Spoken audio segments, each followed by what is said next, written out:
picked up where we left off, I should say, during the defense presentation of this case, and that's what we will pick up. So, Mr. Wood, you can call your next witness, please. The next witness will be Dr. Michelle Ferber.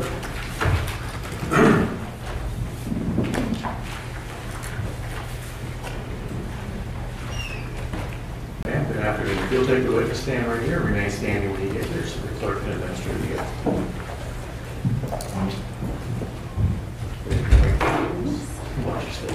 Do you solemnly swear or affirm the testimony you're about to give will be the truth, the whole truth, and nothing but the truth? I do. Thank you. Proceed, Mr. Wood. Thank you. If you'll first start us out with your full legal name. My name is Michelle Quiroga. First name is spelled Michelequiroga.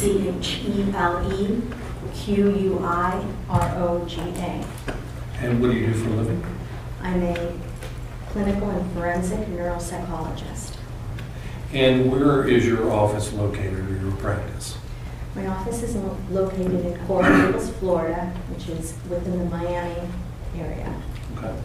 Now, if you could tell the jury about your educational background first. I have a bachelor's degree in psychology from the University of Nevada, Las Vegas. I received a master's degree in 1992 and a PhD in 1996. I've been licensed since 1997 in the state of Florida. Do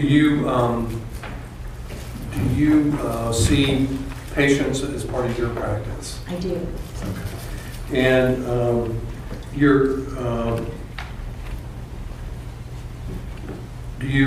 are you a neuropsychologist by yourself? Are you part of a professional association? How do you have yourself set up? In my company or Your company. I have several associates that work in my office, and I'm also a member of the American Psychological Association, the National Academy of Neuropsychology, the International Neuropsychological Association as well. All right. Now, have you, in your background, your experience, ever testified as an expert in neuropsychology? Yes. And about how many times? 60, 70 times. Okay. Federal or state court? Both. Okay. And in the state of Florida, have you testified as an expert in that field? Yes. When's the last time you testified as an expert? I was in Duval County last Thursday, July 19th, Okay. And was that a criminal case? a criminal capital case. And do you do much work in capital cases? Yes, I do. Okay. And do you also do the same type of work in civil cases? I do. Now, when you're involved in testifying as an expert, is it just on particular issues of impairment, competency? I mean, how would you describe the areas for which you provide expert testimony? I've provided expert testimony on civil cases, mostly on brain and spinal cord injury, because the specialty area of neuropsychology has to do with the psychological principles and how the structural and function of the brain applies to psychological principles and behavior. So in civil cases, when people get injured and have mild to severe injuries, either their brain or their spinal cord, and how does that affect their behavior? In criminal cases, I've testified on competency, dementia, brain impairment, psychological issues, mitigation. You may have defined it, but just so the jury knows, what's the difference between a psychologist and a neuropsychologist?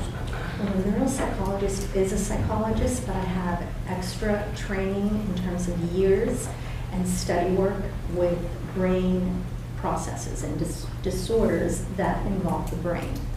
Okay. Now, did you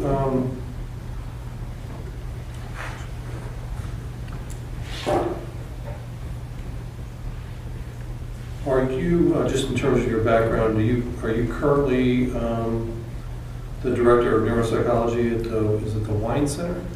I worked at the Wien Center for Memory Disorders, which is a clinic that diagnoses brain impairment and dementia at Mount Sinai Medical Center in Miami Beach. I no longer work there. I decided to do full-time private practice again after I retired from the UM School of Medicine after 17 years. Gotcha. Some folks who are in certain medical, psychological fields, they do like clinical research. Is your expertise in the area of the research component of, or seeing patients doing clinical work? Well, early on in my career, when I was a resident, I published several papers in substance abuse, HIV, and how it affects the brain, and also I co-authored a chapter on dementia and what are clinical issues that clinicians should look at. But currently I haven't published in a long time, and my focus has been on my clinical work. And after I graduated and did my fellowship, I focused on working within the medical center and teaching pre-doctoral, postdoctoral students, medical residents, psychiatry students, and I was an associate professor at the University of Miami School of Medicine. So part of my time was teaching, and part of my time was clinical work and having students follow me around and learn. Okay. And can you give the jury an approximation of how many criminal and civil cases you've consulted on? Criminal and civil? Yes. Probably close to 350, 400 cases. Okay. And of those, how many capital cases have you consulted on?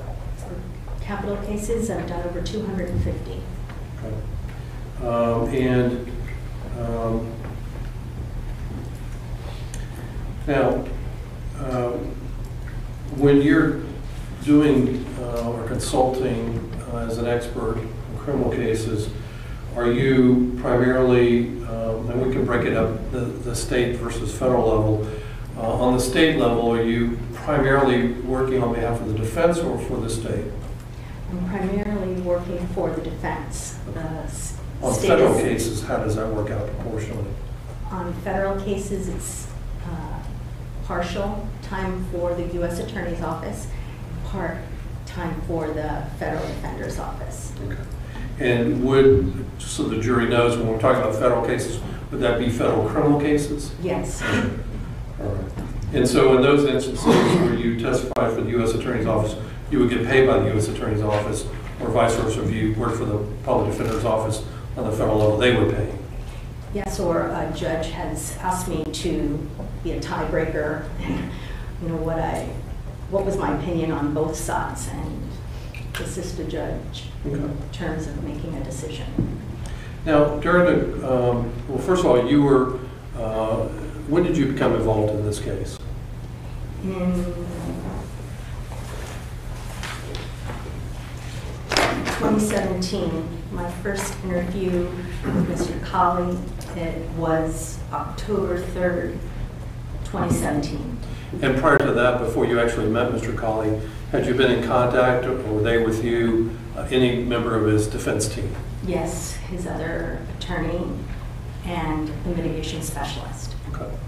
And, okay, so how many times did you meet with Mr. Colley, and on what days were they? I met with him on 6 occasions. I met with him on October 3rd, 2017, October 4th, 2017, October 5th, 2017, November 16th, 2017, December 21st, 2017, and May 18th, 2018.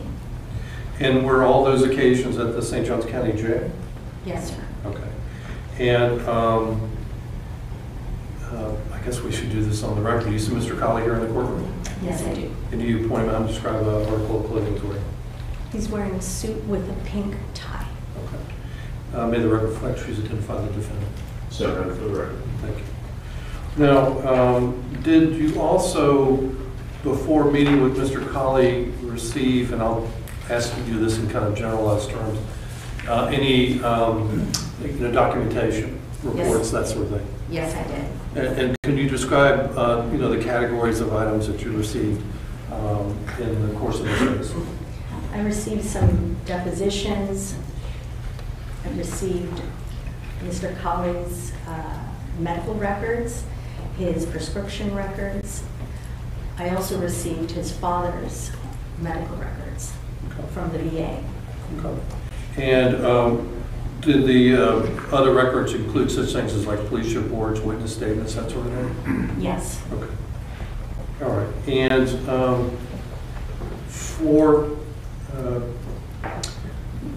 when you're meeting with Mr. Colley, did you, in terms of your ability, professional ability to render an opinion in this case on certain issues, did you take into consideration those things that Mr. Colley told you during the course of your interviews with him? I did take into consideration the information he gave me during my interviews. Okay. As well as the other documentation that you received? Yes. Okay. As well as family interviews. Okay. Now, and I'll just kind of break this up a little bit. Was there ever a time in 2015 that Mr. Colley, the defendant, was being treated for depression? Yes, he was. Okay. And do you know how he was being treated? Was he prescribed any medication? Yes, he was prescribed medication by his general physician. It was an antidepressant. And from a neuropsychological perspective, what is depression? Depression is a disorder that involves a sadness. It involves several symptoms in terms of decreased energy. They can have irritability, lose weight, gain weight, have difficulty sleeping. They have various symptoms. Okay. And do you know when Mr. Colley started taking the medication for depression? Not off the top of my head right now. Okay. And do you know what type of medications he was taking for depression? An antidepressant. Okay. Do And you it know was the name of it? Wellbutrin, and then it changed, or his physician changed the medication to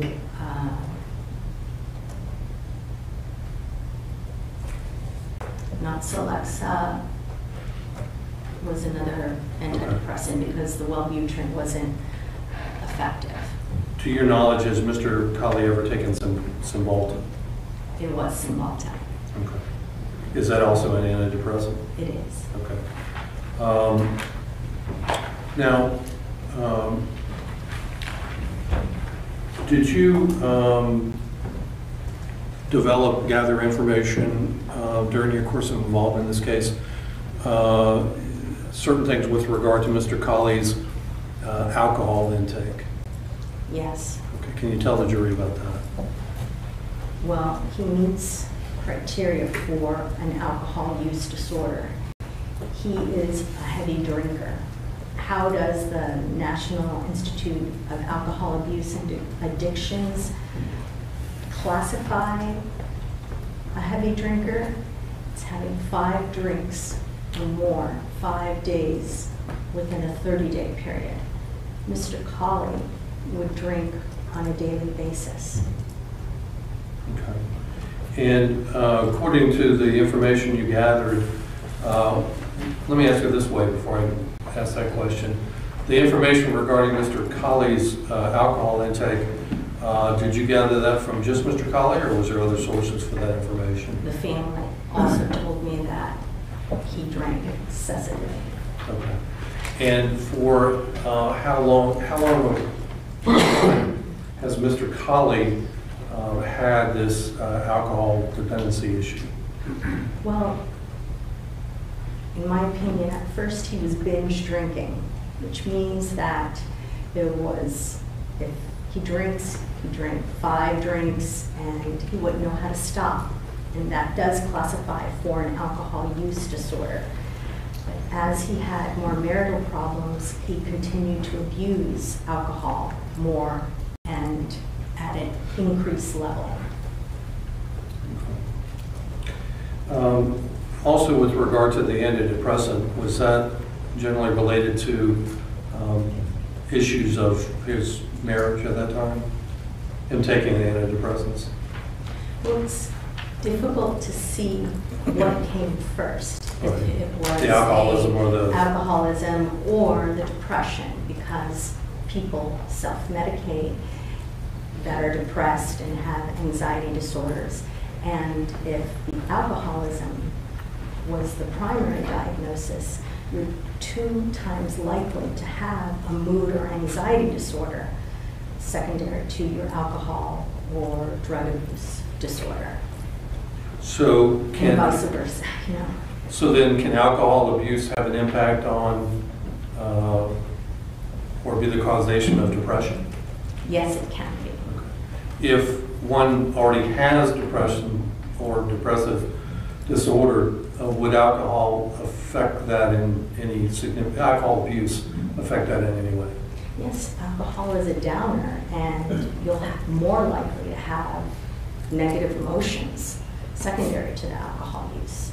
It's not a stimulant, it's a downer.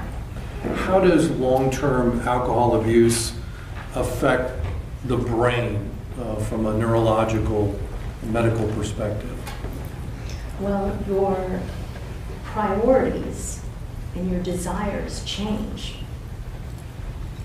Instead of having, let's say, family or something be a priority, it's the alcohol, and that's part of the addiction. And you can distort reality, you can have confusion, have impairments in your relationships. So it does alter your brain. Did you get any information about whether Mr. Colley preferred a particular kind of alcohol, or was it just pretty much anything he could get his hands on, or how would you characterize that based on your collection of information? It was mostly Crown Royal, but he also drank beer. Okay. Now,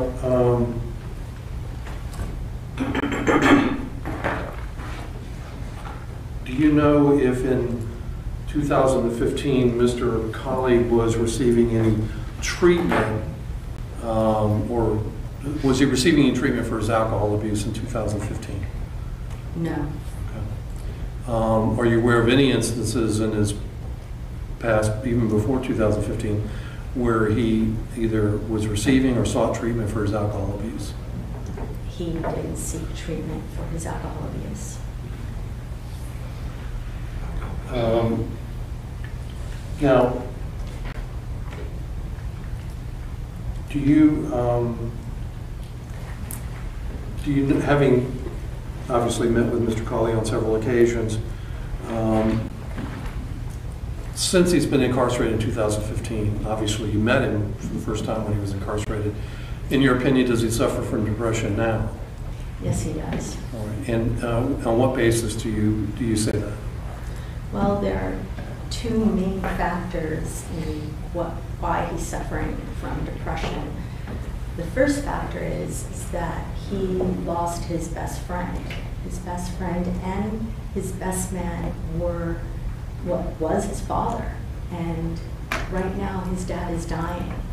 His dad suffered a stroke during his incarceration, and he is bedbound. He cannot perform any activities of daily living. I went in and I assessed him, and that's why he's not here in this courtroom. Because Talk about the father?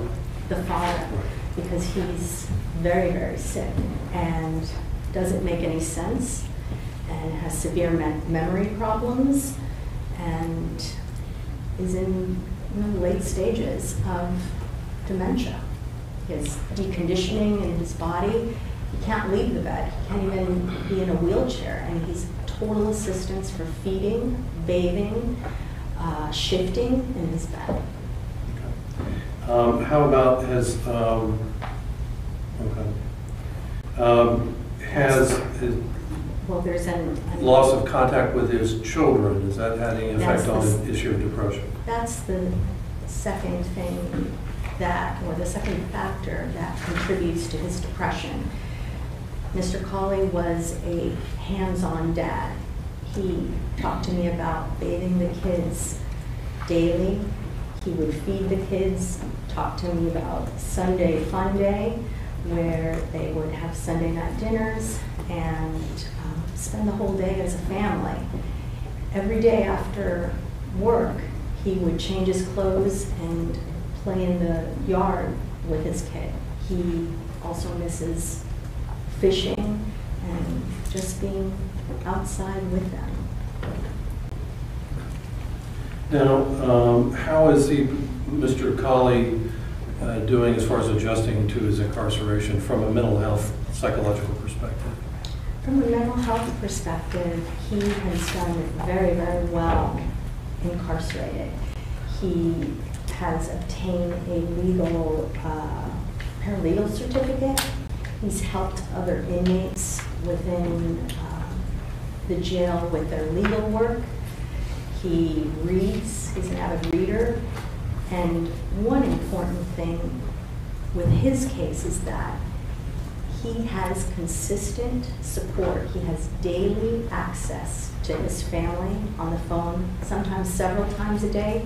He connects with his mother, his sister, his friends, and on a weekly basis, he has visits from neighbors, co-workers, friends, and family that really care about him. Now, let's talk a little bit about, did you get any information with regard to any cocaine usage by Mr. Colley? Yes. Tell us about that. He told me on the night of the incident that he did 2 lines of cocaine. Are you aware, was it reported to you that there have been other times when Mr. Colley's done cocaine? He didn't deny that he's done cocaine before. I think that was more so if he was partying. The alcohol was his main issue. But there's no doubt that he did have cocaine use. Is alcohol dependency a recognized mental health disorder accepted in the community of psychologists, psychiatrists, mental health professionals? Yes. And is depression a recognized mental health disorder recognized within the psychological and mental health profession? Yes, it is. In your collection of information in this case, did Mr. Colley ever suffer from any anxiety disorders? He did. Tell us about that. In 2015, he was also suffering from periodic panic attacks and a significant anxiety disorder. And was he receiving any treatment for the anxiety disorder? He was self-medicating with alcohol. You know, we hear the words panic attack. Does that have any medical or psychological significance in your field? Yes, he had occasional panic attacks where he would get very nervous. He feels like the world is ending. His heart would beat fast and not consistently, but he told me about specific panic attacks. Well, panic attacks, do they have a neurological effect on the body or on the system?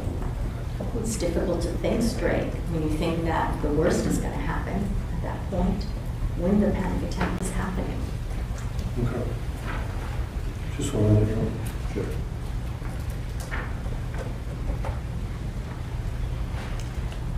I think an important aspect of panic attacks, some people can't believe that things are real, that they're really happening. So there's a derealization of, is this for real? And they could perceive something that is, they think it's extremely stressful when it really isn't that stressful at all. So from a neurological or psychological perspective, can having a panic attack alter one's perception of reality? Yes, you distort reality, and what's real. You're not going to have a heart attack, and you're not going to die, and the worst isn't going to happen. Anything else? Thank you. Cross-examination. What's the Mr. Johnson?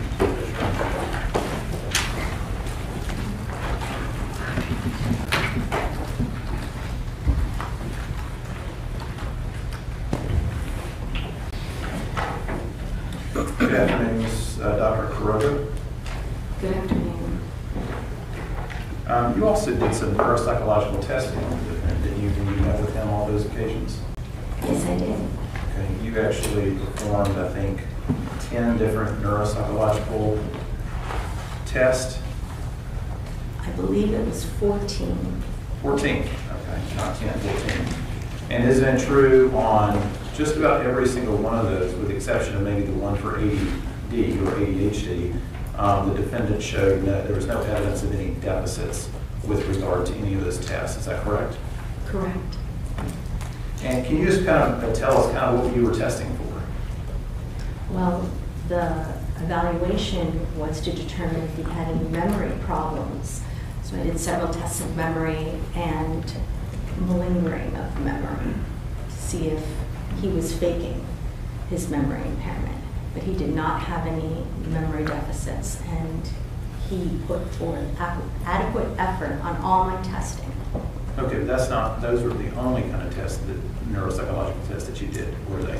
I also did IQ testing, other attention concentration, and executive functioning testing, meaning tests that tell me how the person problem solves, how they shift from one thing to another. Okay, and when it came to executive functioning, his ability to problem solve, you found no deficits in those areas, did you? No, I did not. And on his IQ test, you found him to be about average, correct? Correct. Okay. I want to talk to you a little bit about the information that the defendant gave you concerning what occurred on the night before and then on the day of this particular event that occurred on August the 27th of 2015. Starting with the night before, August the 26th,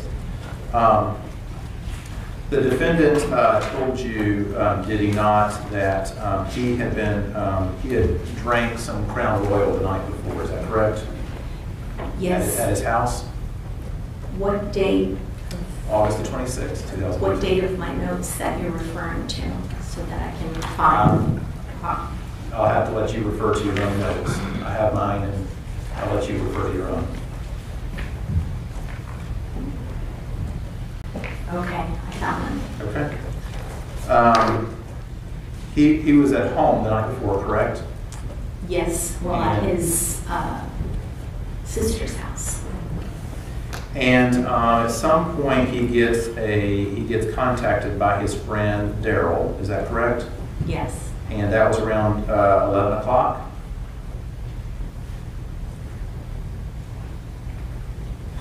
Around 11 o'clock, 10:30, 11. Okay. And then he goes to meet with Daryl. Is that correct? Yes. Over in Orange Park. Correct. And he's with Daryl from 11 p.m. till 2 o'clock in the morning. Is that correct? Yes, it is. Okay. And he had some drinks with Daryl, did he not? Correct. And then I think you had testified before that he did, was it 2 lines of cocaine? Yes. And that was during that 11 p.m., 2 a.m. time frame, correct? I have it in my notes that the 2 lines of cocaine occurred at 2 a.m. Okay. And then he drove Daryl home, correct? Yes. And then he went home, is that correct?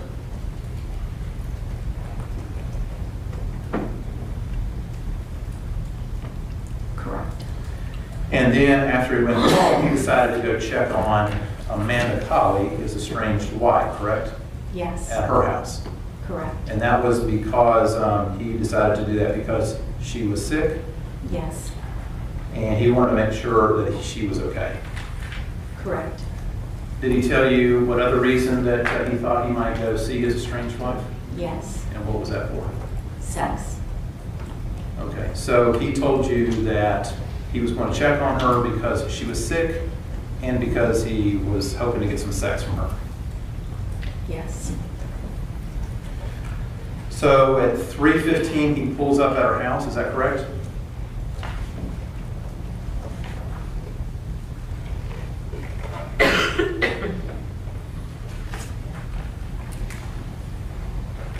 Yes. Okay. Did he tell you how he got to her house? Driving. Okay. Did he tell you where he drove to? Did he drive up in the driveway? Did he park somewhere else? He went into the garage. Okay, that's not my question. My question is, where did he park his vehicle? Did he tell you? I don't remember specifically where he parked his vehicle, but I have a note that he went in through the garage. Okay. He used the garage door clicker, right? Yes. All right. And in your discussions with him, did he tell you about the injunction that prohibited him from being there at the house? Yes. So he goes into the garage, he uses the clicker to get inside. He doesn't find her, Amanda, in the home, correct? Correct. And then that's when he decided to kind of take a look around and goes to the bedroom, and he found some items within the bedroom, correct? Yes. Some sex toys as well as some men's clothing, correct? Yes. And again, this is what the defendant is telling you, right? Correct. All right. And he took these items as evidence that his wife was cheating on him, correct? Yes. And then while he's there, he destroys some TVs, correct? That's what he told you, right? Yes. He broke the TVs, he knocked over some trash cans, flung things around, is that correct? Correct. All right. And then he leaves there and he goes to Mike Dickens' house, is that right? Yes. The neighbors, Mike and Gail's. Okay. And then he leaves Mike Dickens' house, and then he starts texting and calling Amanda, is that right? Correct. And at some point during this, Amanda's not responding to these initial calls and texts, correct? As far as I know. He eventually texts her and tells her that one of their children is sick, and that prompts her to give him a call, correct? I don't remember that specific text, and we didn't talk about it. He did have a conversation at one point with Amanda, correct? As far as I know. And during that conversation, the defendant told you that he told Amanda that he would give her $500 to replace the TVs that he destroyed, correct? Yes. And he said that Amanda told him that she wasn't going to call the cops, they would just deal with it the next day, is that right? Correct. And so at that point is when he goes home and he takes 2 Ambien, correct? Yes. And that was at between 5 and 5:30? Correct. And he told you that after taking the Ambien, he was comatose, correct? Yes. And comatose means you're out, correct? Yes. Unconscious, just like how we imagine somebody in the hospital when can't be awakened, correct? Yes. And he slept from 5 o'clock to 7:30, correct? Yes. And he told you that at 7:30 his dad woke him up, is that right? Correct. Told him he was late for court, is that right? Yes, he did. And he told you that he went to court and drove his sister Rhonda's car, is that right? Yes. And then he gets to court. He tells you that and we don't have to get into the specifics about it, but he told you what he was in court for, correct? Yes. And what happened in court, right? I don't specifically remember, but let me refer to my notes. Remember that the judge gave him anger management classes to go Right. to? I don't remember the specific amount. Okay. That's what he told you. Yes. That's what he told you happened in court, correct? Said he met with his attorney there too, right?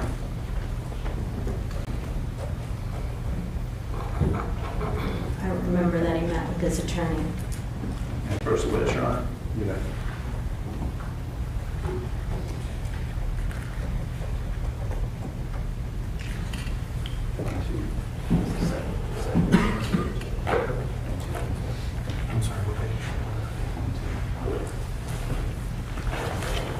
Dr. Karoga, this is a transcript of your deposition just the other day on July the 14th.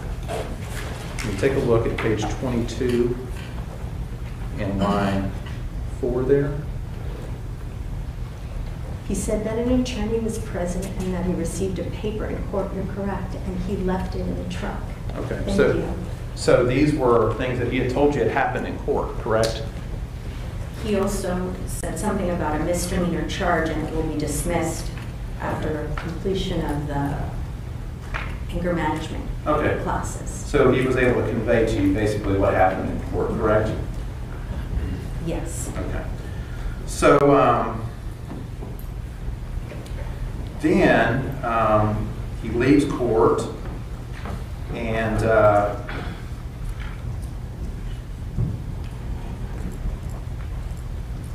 he calls up Amanda on the phone after he leaves court around 9:30. Is that correct?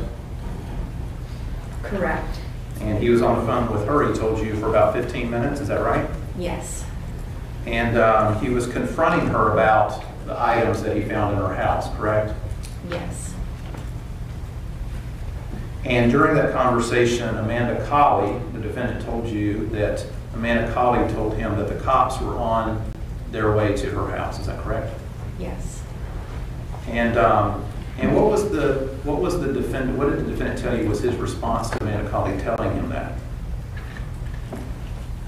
Can you repeat the question? What did the defendant tell you was his response to Amanda Colley telling him that the police was on their way to her house? I believe that he has to fix this. Didn't he ask the question, he called the cops? He called the cops and he said, I have to fix this. Okay, but the defendant told you that he asked Amanda, he, being a male, called the cops, question mark? Yes. Okay. He being Amanda Colley's new boyfriend, correct? Yes. So he had in his mind that her boyfriend had called the cops. He told you he was upset about that, didn't he? Yes. Said, I've got to fix this, right? Correct. And he was going to give her a check for the TVs, is that right? Yes. And so he went to her house, he told you, didn't he? Yes. Right. And so where did he tell you how he got to her house? He pulled around the backside Why did he do that? Why did he tell you he did that? because the policeman may come into the front of the house, through the front of the house, not the backside. Now, he had an injunction in place, so he knew that he wasn't supposed to be there at the house because of the injunction, correct? Yes. And he also knew, based on what he told you, that he knew the police were on their way to his wife's house, correct? Yes. And the defendant told you that he went over there anyway, correct? Yes. Even though he had an injunction, correct? Yes. And so, because the police were there, he decided to, he told you, to go around the back side of the house to conceal his movements, correct? Yes.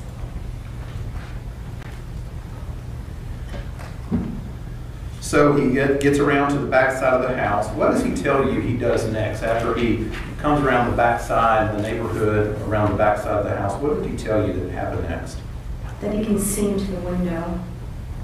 So he got out of the vehicle? I believe so. I didn't ask specifically, but all I have written down is that he can see into the window. Okay. And what did he tell you he saw when he saw into the window?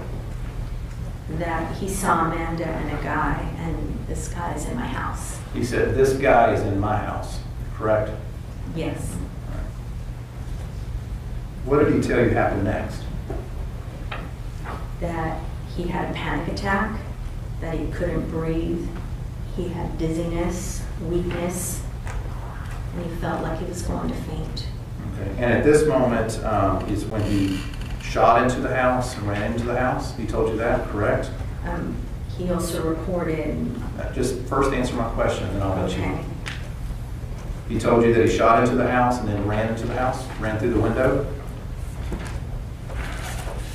I don't have that.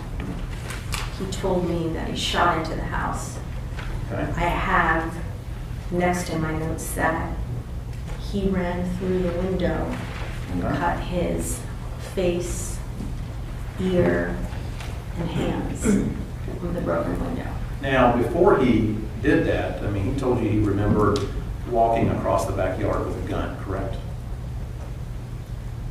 I didn't write it specifically down.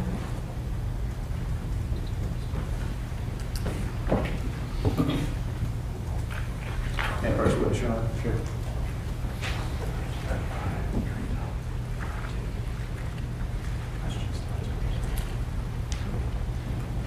Let's go back to your deposition we did just a few days ago.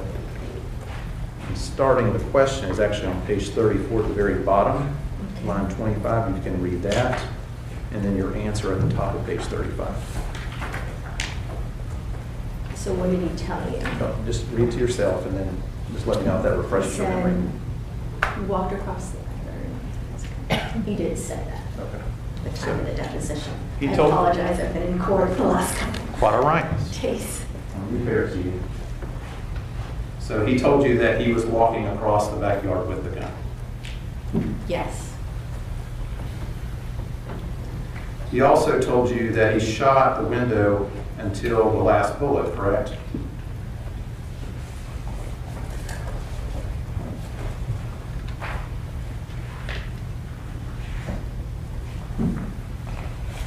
yes,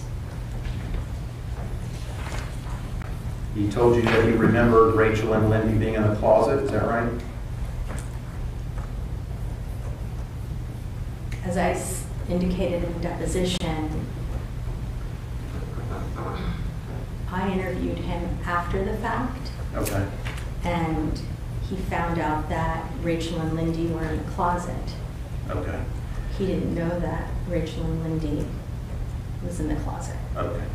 He told you that he remembered kicking door frame and shooting through a door, correct? Yes, And then remember going back to Rhonda's house, is that right? yes, And when he got to Rhonda's house, his sister's house, he grabbed an AR-15, is that right? yes, And then he threw the gun that he had, one of the guns, in the car and started basically driving on the highway. Is that right? correct, Fleeing, correct? yes.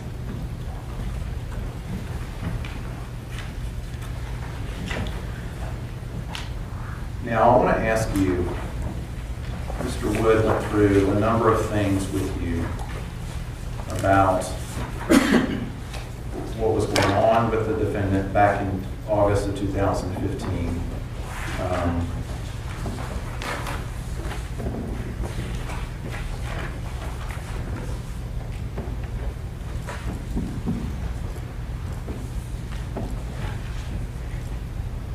You had indicated at some point that he was doing well while he was incarcerated, correct? Yes, And one of the reasons he was doing well was because he had a lot of family support from friends, correct? yes, Had daily contact with his family and friends, correct? yes, Multiple times a day, correct? yes, He's also had contact with 2 girlfriends, correct? I don't know about 2 girlfriends. Okay.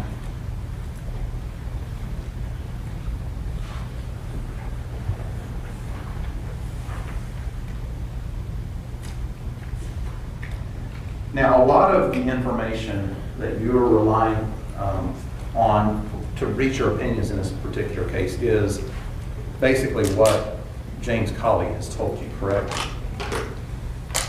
Not all the information. Well, the information about what he was thinking, what he was feeling, those kinds of things, the depression, all those kinds of things, those were things that the source of that information was really from him, correct? No, I reviewed medical records and it said that, he was on antidepressant medication.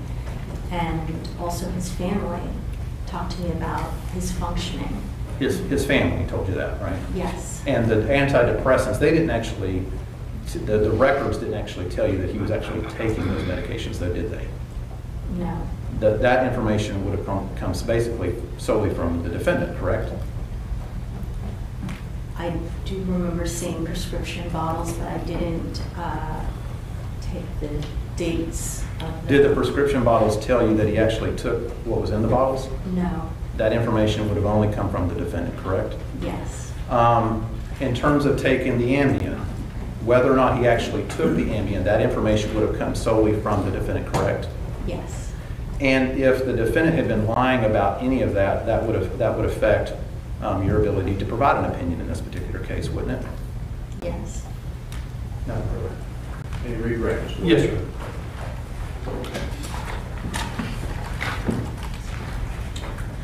Just also for additional clarification, Dr. Quiroga, when you talk about receiving medical records, I believe you indicated before you also reviewed his pharmacy records as well, is that correct? Yes. And did those pharmacy records say that in August of 2015, Mr. Colley was taking antidepressants?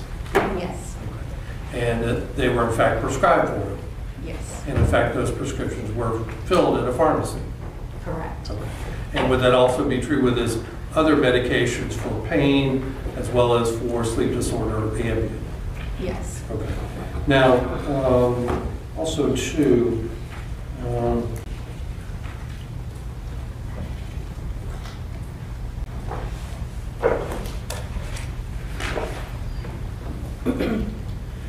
you, just for the record, you tested his IQ, you said he had an average IQ. What number would that be?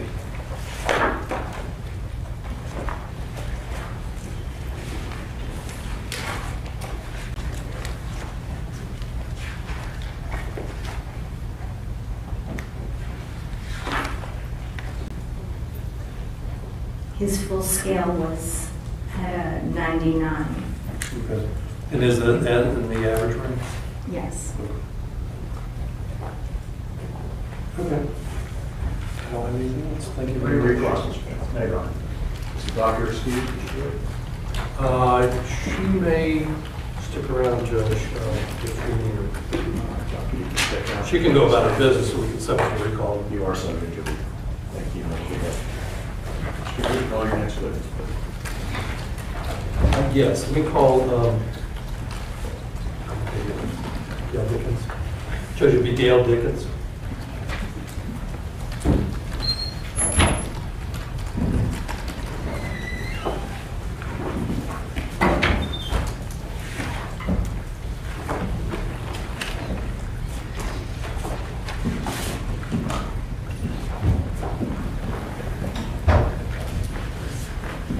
Ms. Dickens, if you'll take the witness stand right over here.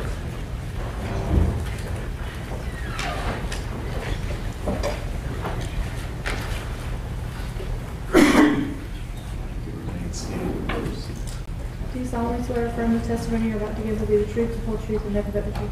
I do. Ms. Dickens, you can take a seat. Mr. Wood, your name's Warren. Thank you. Would you give us your full legal name for the record, please? Gail Dickens, And where do you live, Ms. Dickens? St. Johns County, What is your address? 249 South Bellagio Drive. And are you married? Yes, And who are you married to? Michael Dickens. How long have you been married? We've been married 7 years, And how long have you lived at that address? about 7 years. November 2011, So did you get married and then move into that house? around the same time. Okay, all right. Do you have children? We do. How many? 2. And how old? Sean is 10, Addison is 5. Okay, boy and a girl? Yes. Okay. And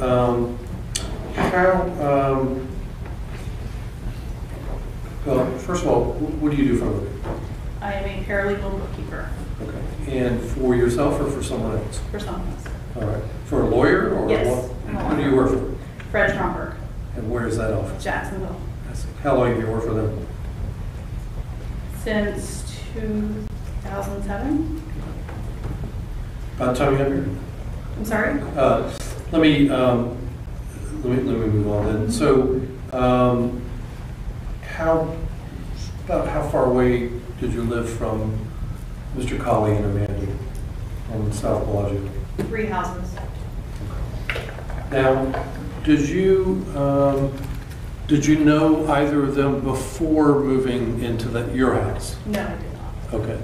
Did there come a time when you eventually got to know them? Very shortly after we moved in. Okay. Can a month, a week, a year? Probably within a month. Okay. And do you recall basically how it is you started to get to know them? At the time, I just had Sean. We had Sean, and we would just be out in the circle playing, riding bikes. And their children would be out along with other neighborhood kids that live right there in the cul-de-sac. Okay. So would it come to pass that you would start to, at some point, socialize with Yes. them?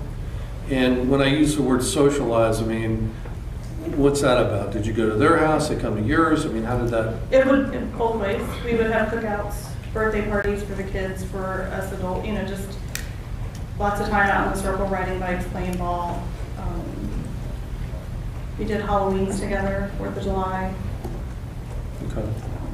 So would it be fair to say that most of the time you've lived at your address, you've also known Mr. Colley and Amanda? Yes. Okay. Now, focusing on Mr. Colley, have there been occasions when you've seen him interact, play, if you will, with his own children? Yes. Okay. And can you describe that? What are you seeing him doing with his children? Playing ball, I remember him teaching Trey to ride his bike. Trey being his son? Correct. Okay. Sorry. No, that's all right. We went to the park a lot. We went fishing. He took Sean and Trey together several times over to the park. Everything we did was very family oriented, and so we did a lot together in those few years that I was. All right.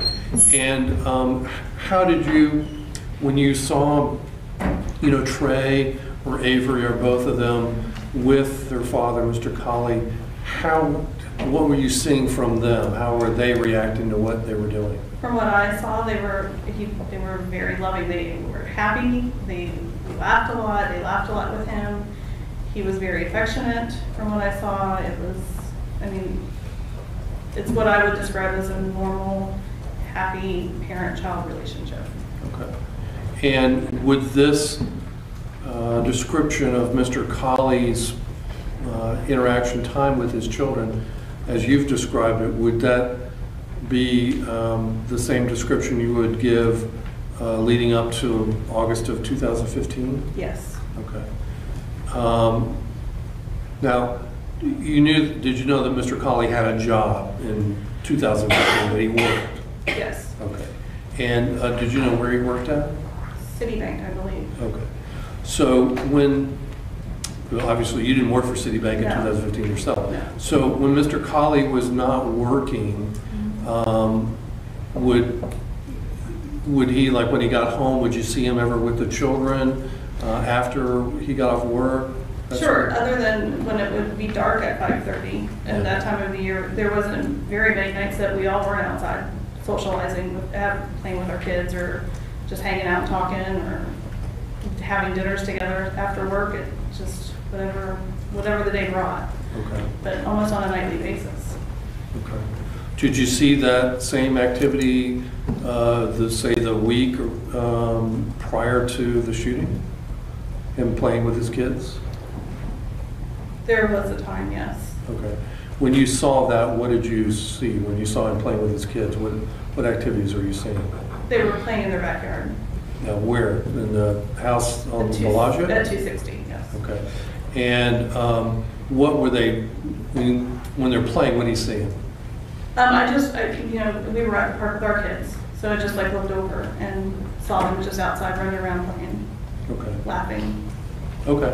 And the kids are with Mr. Colley? Yes, Mr. Colley was there. Okay.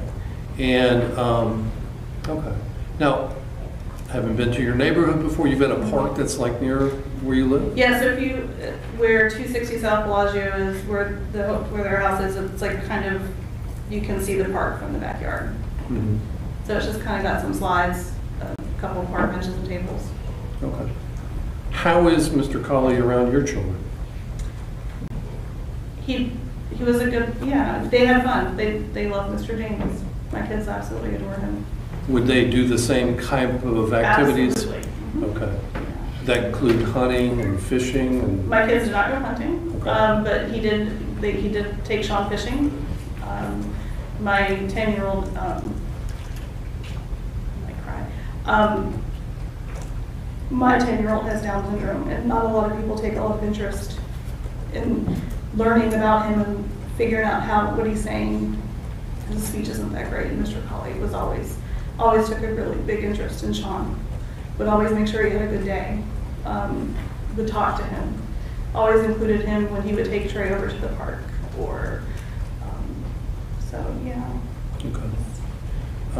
And I don't want to get, if it results in emotions, It's fine. so be it, but some people who have Down syndrome have it worse in terms of mobility or impairment. Mhm. How would you describe the disabilities or abilities of your son? Sean doesn't really have a lot he can't do. Okay, good. So if Trey was trying to ride his bike, Jared would help him get on the bike and help him move around some if he, ride the bike, or teaching him how to throw the ball properly, or trying to teach him how to catch the ball. I mean, that was always what we did. Okay. And when we talk about ball, is that football, baseball, softball? Baseball, usually. Okay.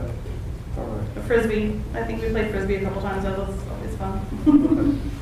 The park that you described, when they play baseball, is it over there or somewhere else? No, the park that's up at the amenity center at the front of the neighborhood. Okay. All right. And so in terms of Mr. Colley dealing with and being with your son, would you describe him as being a patient person? Yes. Okay. It takes a lot of patience to deal with Sean. Okay. All right. So same thing with your other child. Good relationship with Mr. Colley? Yes. He was probably the third person on our street to come over when we brought her home from the hospital, to come over and meet her and hold her. Oh, when she was first born? Okay. So did you, do you recall at any time if Mr. Colley was ever involved in coaching? Yes. Tell us about that. I believe he coached Trey's football and a baseball team. Okay. All right. Were either of your children involved in his coaching activities? No. Okay. All right.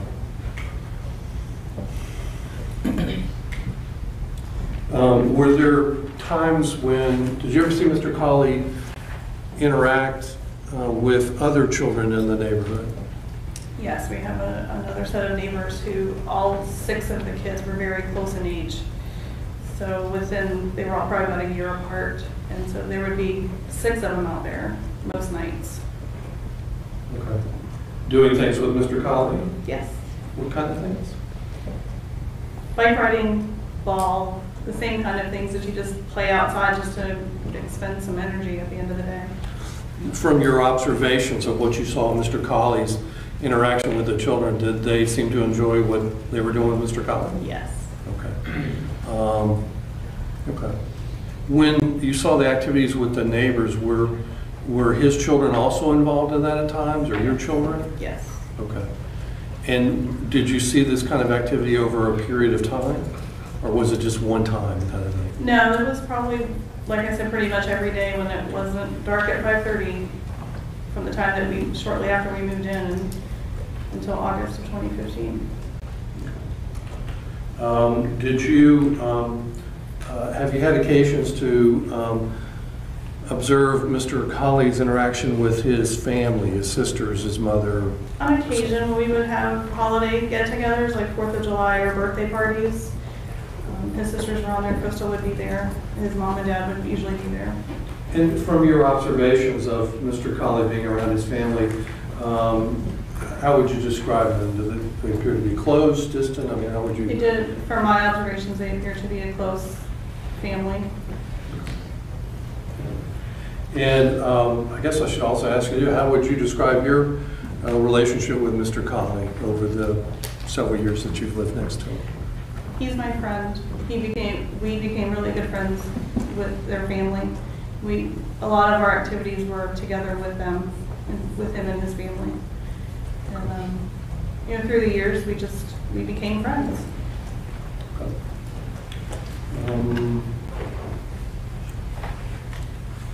That's all. Thank you very much. State and answer questions. Cross-examination, state.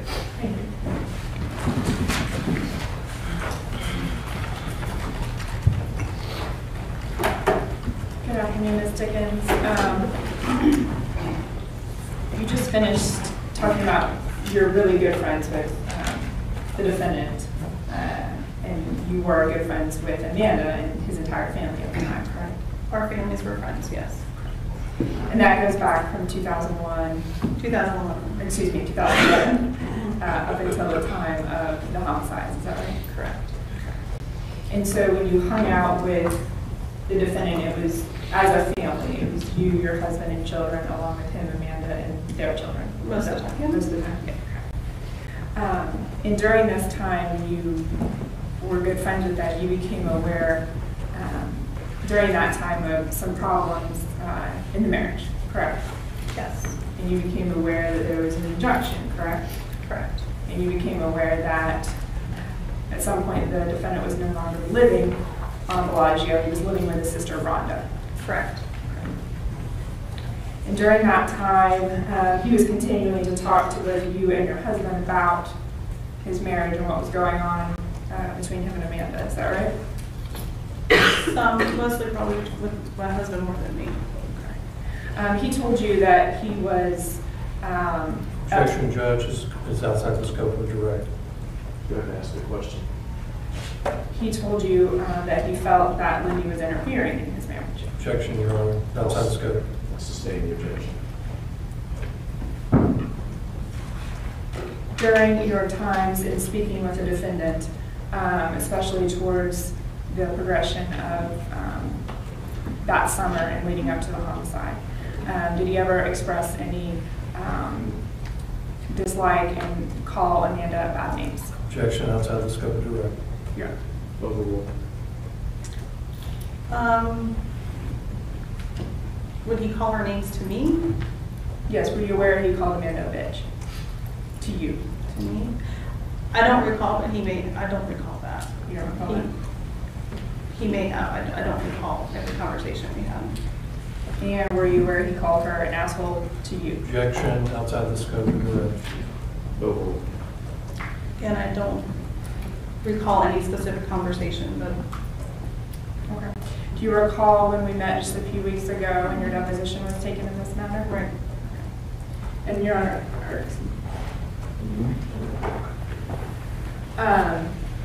and at that time you were took an oath and you swore to tell the truth, like just like today. Your Honor, may I approach, please? You may. I'm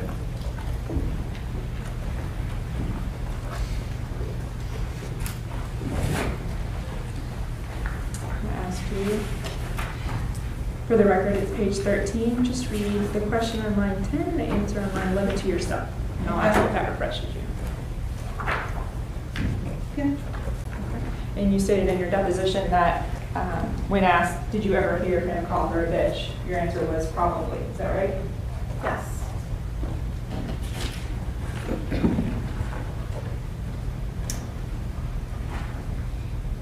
Were you aware during this time of the photograph your husband had sent of the person cutting the grass, the man Yes. cutting the grass, right? Yes. You're aware of that? Outside the scope of direct. Overruled. And you testified previously that that photograph was sent to Rhonda and not James in order to avoid an explosion. Is that correct? Objection, no, outside the scope. Overruled. Yes. Nothing further, Judge. Any redirections for No, Your Honor. Is Ms. Dickens excused? Yeah,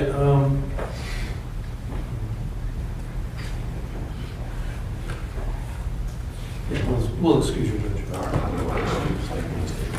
Yeah. Mr. Wood, call your next witness. Marie Obert-Isaac. Hyphen Obert-Isaac. Marie.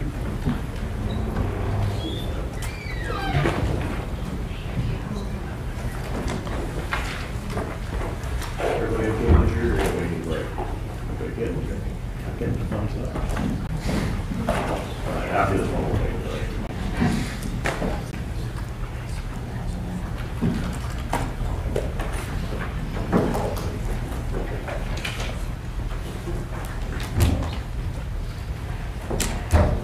Ma'am, if you'll come up here, we're going to stand right here.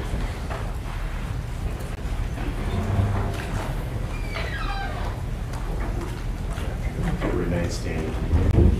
Raise your right hand, please. Do you solemnly swear or affirm the testimony you're about to give will be the truth, the whole truth, and nothing but the truth? Yes, ma'am. Take a seat. Mr. Wood, you may inquire. Thank you. Would you give us your full legal name to start us off? My full name is Maria Ann Obert-Isaac.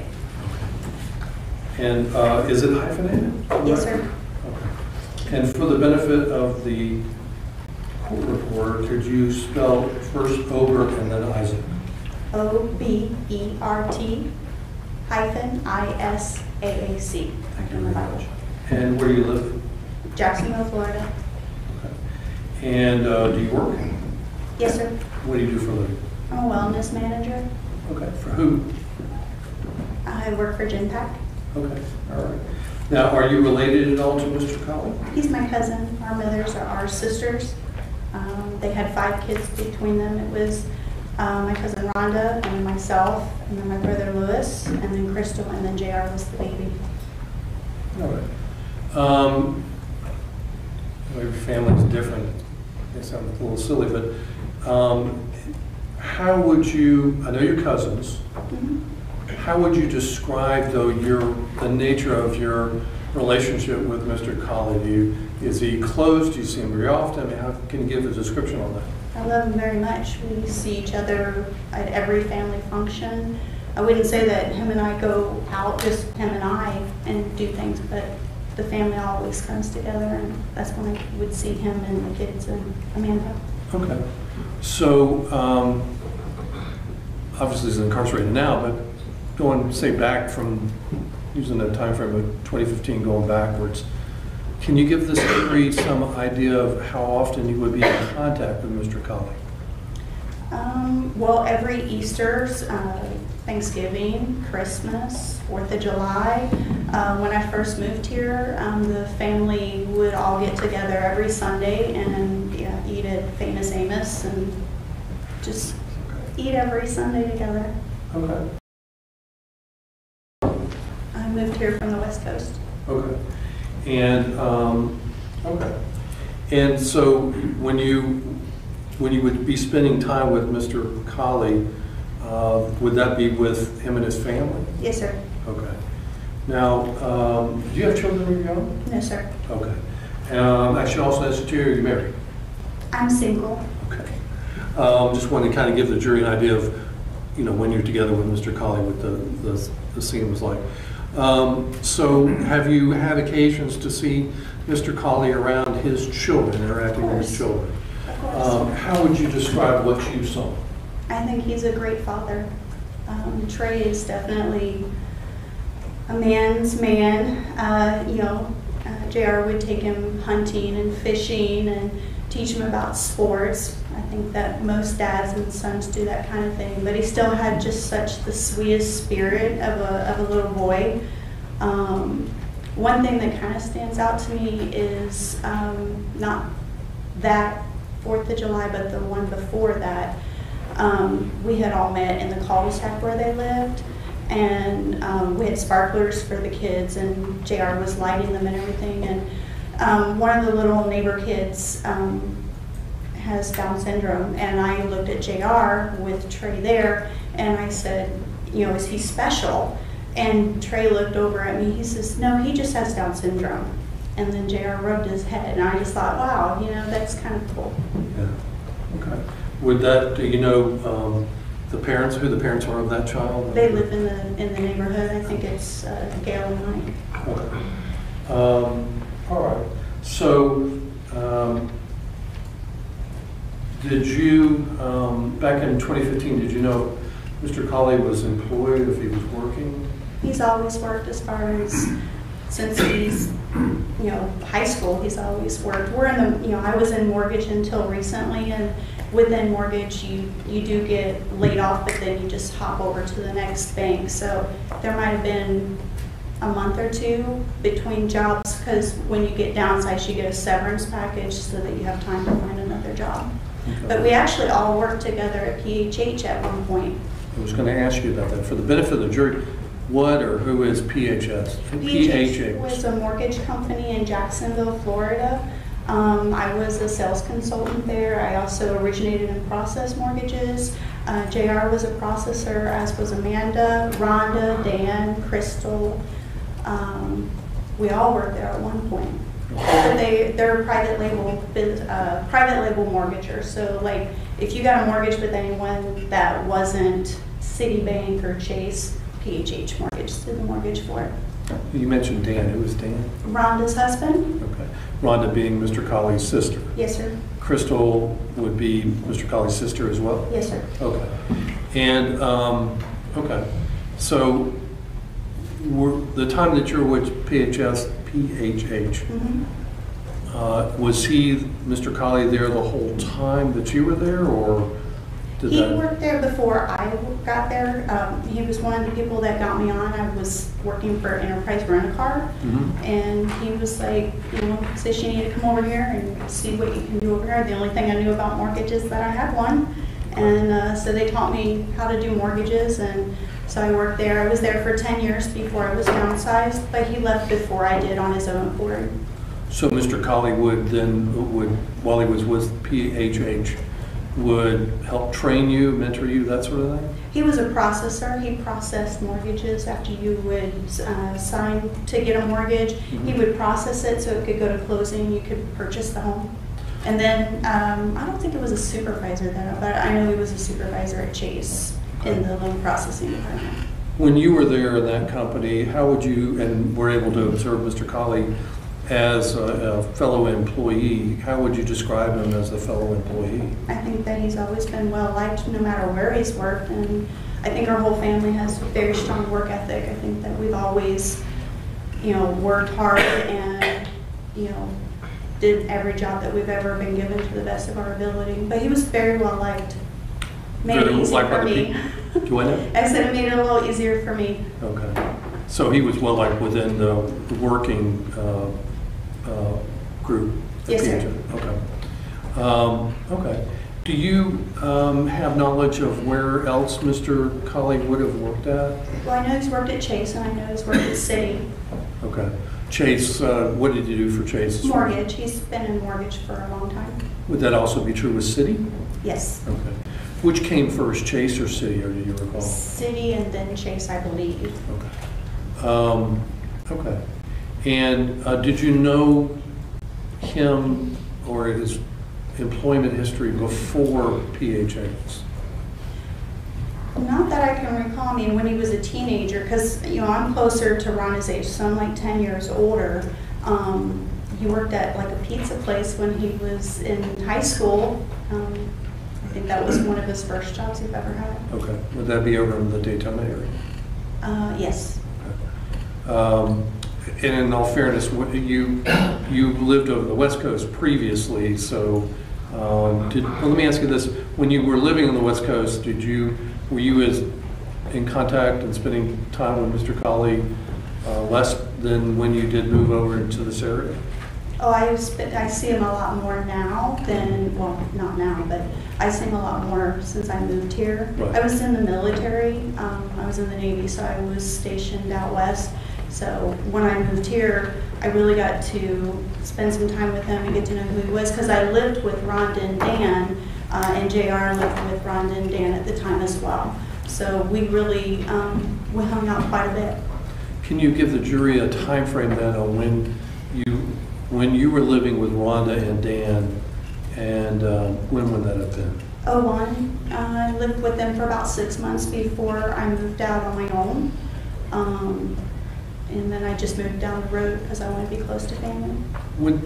Where Rhonda and Dan were living at that time, was it the same residence they have now or a different place? No, sir. They lived over on Freckles Court in Orange Park, right near the school there. And then after I had moved out and bought my house, eventually they moved to Southampton, the Garrison Drive residence, and JR and Amanda actually bought, well, JR bought the house on Freckles. I got you.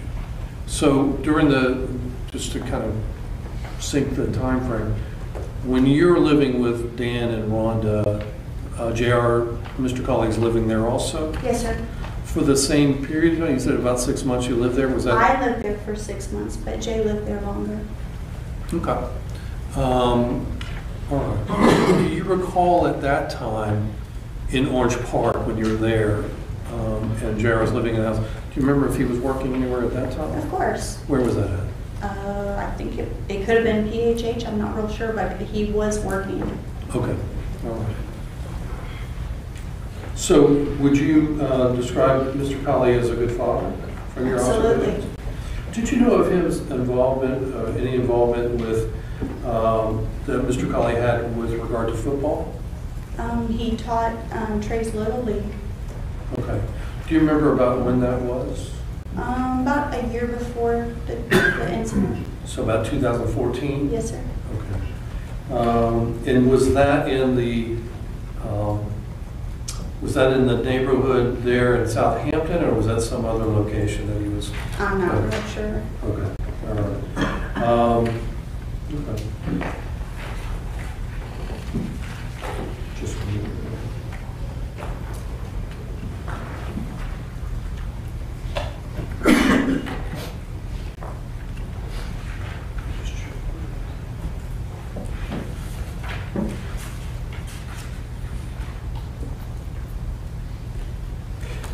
How would you describe Mr. Colley's relationship to his own family, his parents, his sisters? Are they close? Are they distant? How would you describe that? Extremely close. I think our family is close, but the 5 of them are extremely close. Him and his dad had a Mustang that they would go drag race at the race track, and it just made Christmas really easy to get him things. So I could just buy the racetrack stuff, and so that he could work on his car. So him and his dad did that. And then, the Daytona races, they would go and do that. And, we would do family reunions up in West Virginia. We would all carpool 2 or 3 cars together and travel up to West Virginia, Kentucky area. We would stay in this rundown little motel that was called the Inez, and it was really not awesome, but it was us getting to get together. And my grandpa, who's gone now, he lived up in Ohio, and he would come down, as would my brother and his wife and kids. So it's like everybody got together, and we would go and eat and hear preaching and singing and good bluegrass music. And so we would all do that, and we did trips to Biloxi, all of us. I mean, it's not just those 5, just all of us would go. But I would say they're extremely close. So at one time, Mr. Colley had his own race car? Yes. Okay. They still own it. Okay. They just don't race it anymore. About how long a period of time did he race it, to your knowledge? A few years. Okay. He won a couple of things.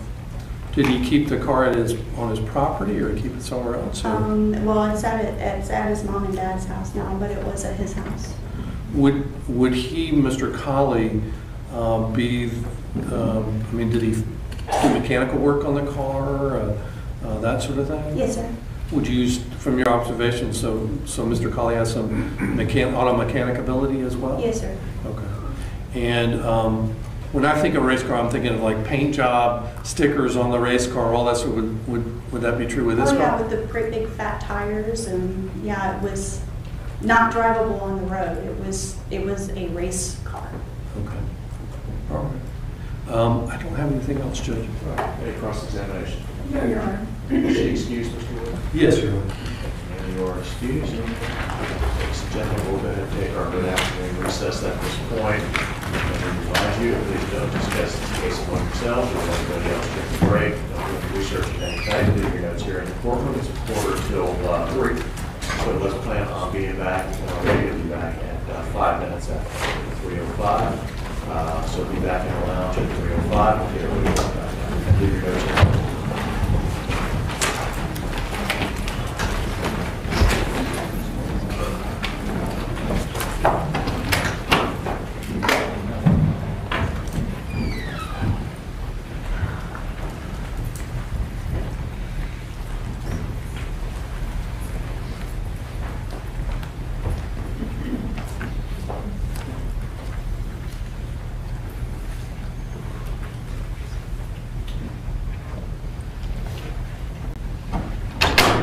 Seated in the courtroom. We'll ask everybody to remain in the courtroom for a few moments before our deputies confirm the jury is out of the hallway.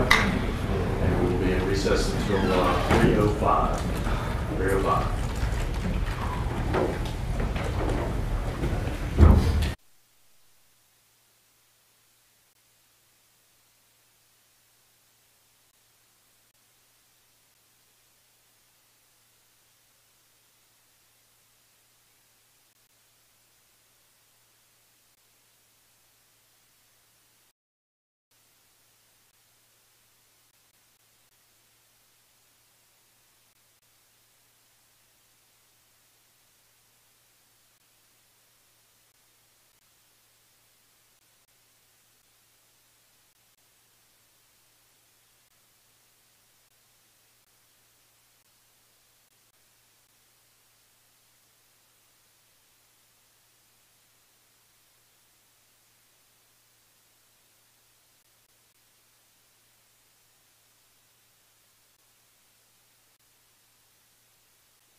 bring the jury in, please.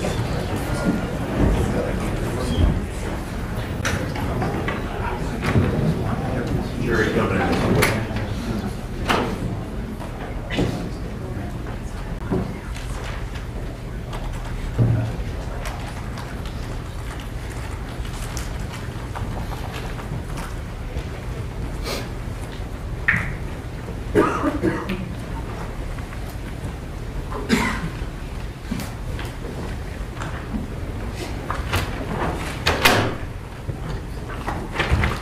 Welcome to be seated in the courtroom. Welcome back. Great, we are ready to continue. Mr. Wood, you can call your next witness. April Ayala. Okay. April Ayala.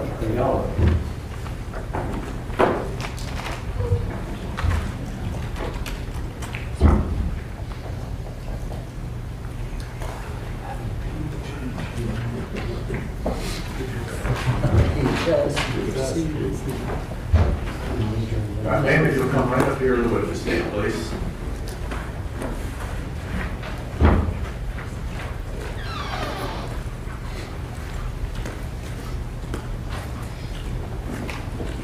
You'll remain standing, please. Raise your right hand. Do you solemnly swear affirm the testimony you're about to give will be the truth, the whole truth, and nothing but the truth? I do. Thank you. Be seated. Mr. Wood, you may proceed. Thank you. If you will be so kind as to give your full name for the record, please. It's April May Ayala, And for the benefit of the court report, could you spell your last name? Ayala. Are you related to Mr. Colley? Oh, yes, I am. And how are you related to? We're cousins. Okay. Okay. And where do you live? I live in Port Richey, Florida. Okay. And how would you, I mean, I know you're related to Mr. Colley, but how would you describe your relationship as a cousin to Mr. Colley? JR is more like a friend than anything to me. I'm sorry, can you get a little closer to the microphone? I want to make sure everybody can hear you okay. Look, it'll move. You can move closer to me. JR is more like a friend to me than anything. He was always very supportive to me when I went through some things in life and things like that. And that's kind of how our relationship was. Okay. Have you been close to him like all your life, or was there a time period when you got closer to him? Could you describe that a little bit? Well, we grew up in Illinois. He was very much younger than I was. So he was born when I was probably about 10 years old. I remember that. They then moved to Florida.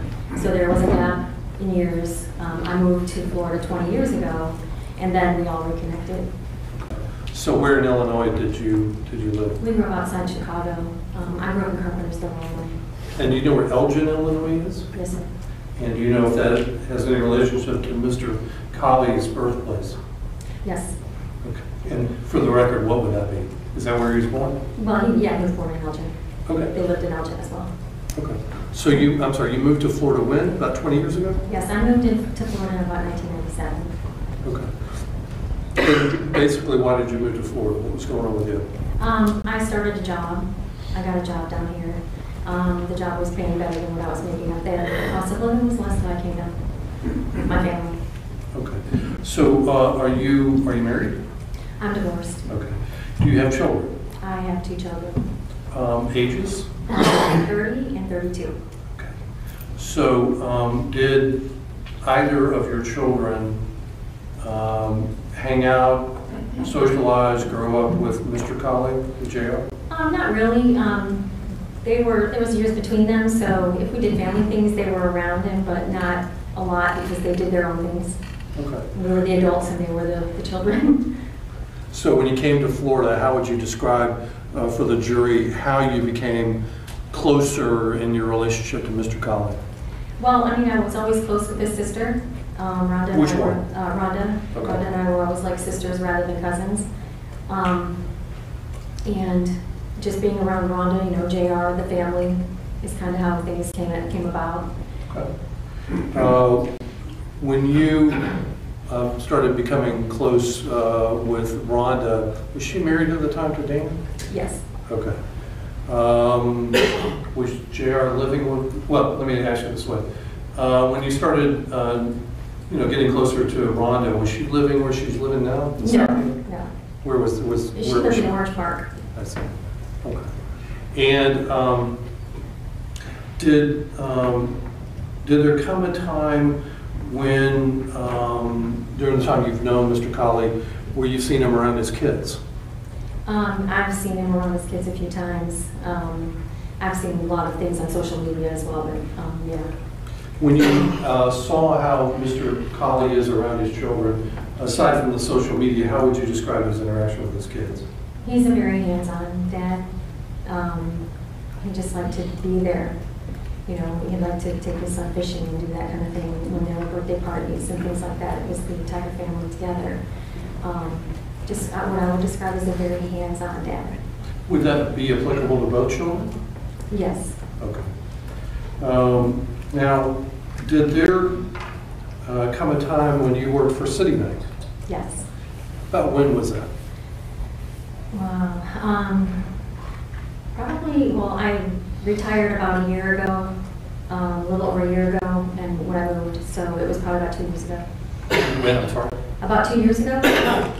So, And I worked there for 20 years. okay. So you retired from Citibank? Mm-hmm. Yes? Yes, for the record? Yes. Okay. So what did you do at Citibank? I have multiple roles within Citibank. I started out in customer service, then worked into the fraud department, went into scheduling, did scheduling, and also worked in the workforce department and in the commercial parts department. Okay. During the time you worked with Citibank, did JR, Mr. Colley, work there as well? Yes, when I worked in scheduling, he worked in mortgage, so we were on the same floor near each other, so we saw each other quite a bit. Where the building that Citibank was in, where's that located? The building that we were in was Building A, Building B. Well, the jury wouldn't know that. Is that in Jacksonville somewhere? Oh, I'm sorry, yes. I apologize. That's Yeah, fine. it was in Jacksonville. Okay. And did you have an opportunity to see JR and Mr. Colley in working? How would you describe him as an employee? I actually didn't see him actually working. I saw him at work. I saw him as he was going to the gym. We'd see each other. He'd come to my office occasionally. How you doing? Things like that. We had some conversations in my office about what he was going through and things like that. But I didn't actually see him physically working because we worked in 2 different departments before. Okay. And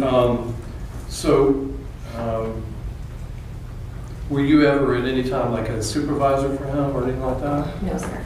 Did Citibank have a program that involved its employees volunteering, doing charitable work, anything like that? Oh, yeah, absolutely. We had multiple things that you could volunteer for, multiple groups. I was involved in several of them. Okay. How did that basically work? Did Citibank tell you, hey, you've got to go do this, or could you volunteer for it? Oh, no. Anytime that you did anything like that, whether it was the Women's Network, the Spanish Network, the African American Network, it was something you chose to do. If you decided to volunteer, you could volunteer with set up during holiday functions and things like that. It was strictly volunteer. They didn't tell you you had to. How often was it? Like once a year, once a month? How often was that? Well, they had people volunteer to do setup for Halloween, for Christmas, for Easter, for any type of holiday they had. And then depending on what network you were involved in, plus they had just things that were off the cuff for the March of Dimes and the cancer, things like that you could volunteer for. There was always something that you could volunteer for.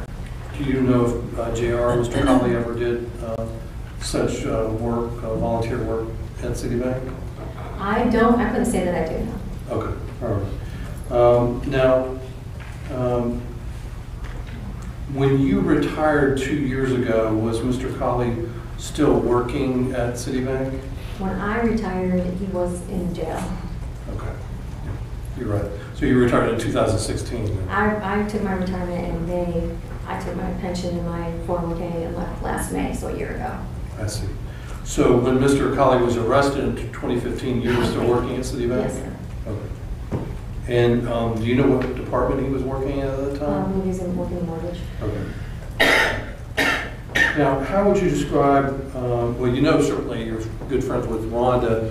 How would you describe Mr. Colley, JR's relationship with his family, parents, sisters, how would you describe that? The Colleys have the kind of family that I always wish that I had. Excuse me. They're always very close and there for each other.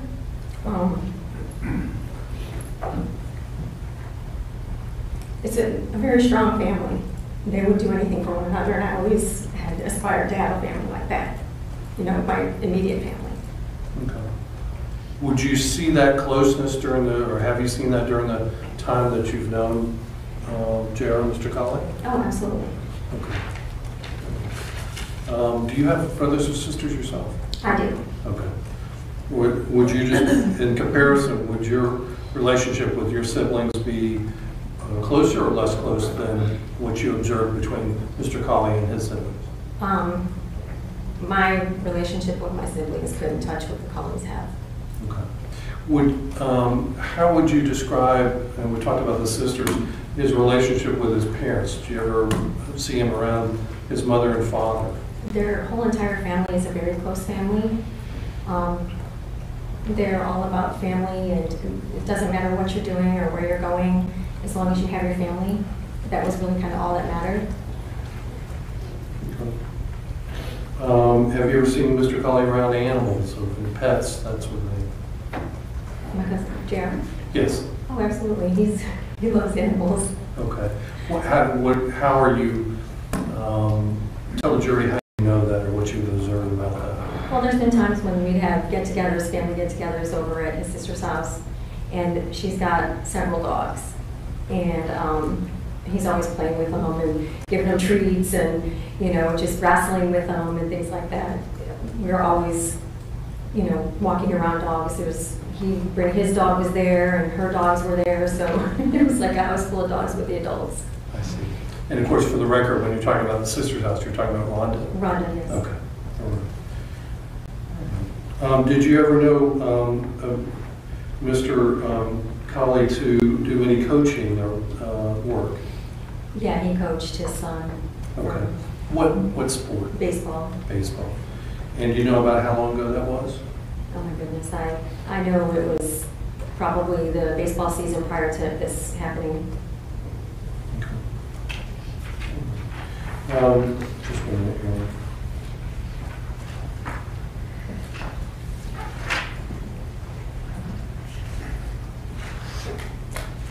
I don't have any other questions. Thank you very much. Any cross-examination? No, Your Honor. Mr. Desai, I'll excuse. Yes. You are excused, miss. Thank you. Have a good day. Okay, will you call your next witness? Freddie Cartwright.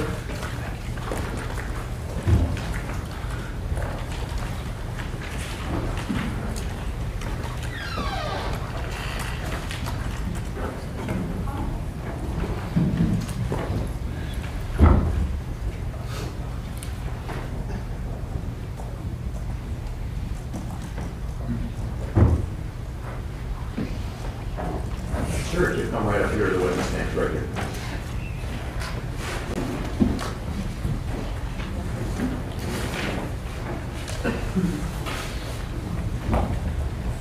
If you remain standing, please, and raise your right hand. Do you solemnly swear or affirm the testimony you're about to give will be the truth, the whole truth, and nothing but the truth? Yes, I do. You can take a seat. You may inquire, Mr. Wood. Thank you, Mr. Cartwright. Would you give us your full legal name for the record, please, sir? Frederick James Cartwright, And for the benefit of the court reporter, could you spell your last name? C-A-R-T-W-R-I-G-H-T. And are you related at all to Mr. Colley? No, sir. And do you know Mr. Colley? Yes, I do. All right. And when I say Mr. Colley, I'm referring to the defendant. How do you know Mr. Colley? I met James. He's been a friend of mine for over 20 years. Okay. How did you meet him? We met in middle school. He introduced himself to me, shook his hand, and we've been friends ever since. What middle school are we talking about? This was in Ormond Beach, Florida. Okay. And what grade, were you guys in the same grade? Yes, we were both in 8th grade. Eighth grade. Okay. And did that friendship continue after that? Yes, it's continued on ever since. Excuse me. Okay. How would you describe the nature of your friendship with Mr. Colley? He was a very good friend to me. He was, looked after me, helped us through our family. When we first met in middle school, there was an incident where some older kids that should have already been in high school they were causing trouble, threatening to beat me up. Had a few friends behind me that were I've known since first grade. Nobody wanted to. I turned to them for their help, and they didn't want to give me any assistance. A few moments later, I noticed that James Colley standing right next to me. He asked the gentleman, "Do you have a problem with this young man?" And he said, "If you have a problem with him, you have a problem with me." They were fixing to kick my ass. If it wasn't for that young man over there, I probably would have been beaten up. Luckily, the principal intervened. Nothing ever came of it. So you're in what grade at that point? This is 8th grade. Okay. So you're still in 8th grade. You're 13? 13, 14 years old. Okay. All right. And kind of almost a silly question, would he have been also 13 or 14 at the time, Mr. Colley? He's about a year older than me. I see. Okay. And so then did you continue on through high school with Mr. Colley? Correct. Also, if I could say one more thing about the middle school. When he took my side, he just met this man a week ago. He's been there ever since. And then shortly after that, middle school, a couple of weeks after my incident, the same group of bullies bullied another student at the buses. They actually pushed this guy, punched the guy, threw the guy's book bag on the ground. James was going to his bus. I was going to my bus. And then James intervened, stopped that situation, and picked the young man up off the ground and then handed him his book bag to make sure he was okay. Then when You saw this? Yes. And then we proceeded to high school, and our friendship continued. Okay. Now, what high school are we talking about? This is Seabreeze High School, Okay. Long Beach, Florida. Did you both go through high school together? Yes. Okay. Did you graduate the same year? I graduated in 2000 from a private school. Okay. So you had transferred out of the high school to a private school at some point? Yeah, I ended up temporarily dropping out to help provide for an income of my family's household. I see. And when that happened with yourself, was Mr. Colley still going to high school? He was still at Seabreeze. Okay. He graduated from there. He graduated in class of 99. Okay. And you continued your friendship with Mr. Colley all throughout high school? Correct. Okay. Now, friends come in different formats, and then when we talk about friends, I mean, when you guys like hang out a lot together? I consider him one of my best friends. He's like a brother to me, Like a brother to you? like an older brother, someone I looked up to. Do you have brothers, by the way? I have a sister. Okay. I have one sister, one brother. They're both older than me, so I was pretty much like an only child. So in that kind of time frame, the middle school, the high school, were you guys going into each other's houses? I mean, how was that going? After everyone was driving, we would hang out at Colley residence. So we were over there probably for New Year's parties, like holidays. So we would see his sisters and mom's father during the holidays. I see. So you were also, would you say you were close to his family? Like his sisters, his parents? I was a little close to his father, got along fine with his mom, and then a little bit later met the sisters through the holidays towards the end of high school. Okay. And for the record, when we talk about sisters, you're talking about Rhonda and Crystal? Yes, sir. Okay. Now, after you you went into the private school after Seabreeze, are you continuing to stay friends with Mr. Colley? Yes, we stayed in contact from 23 years ago until today. Okay. And the nature of your relationship, a close friend, like a brother, did that continue on until his arrest, 2015? Yes. Okay. Was there ever an incident regarding your mowing business or something that he was involved in? Yes, my father had a mowing business. He was semi-retired and then he started mowing just to stay active, have something to do. He was getting bored around the house and he ended up getting cancer and he had to work more. They were traveling to Gainesville back and forth. So the household needed money for medical expenses. And James, at the time, James was working at going to Seabreeze, working at Home Depot.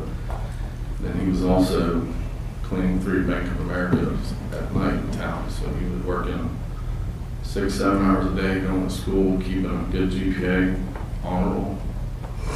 And then he didn't have very much time off, but on the weekends, I'd often find him helping my dad cut grass.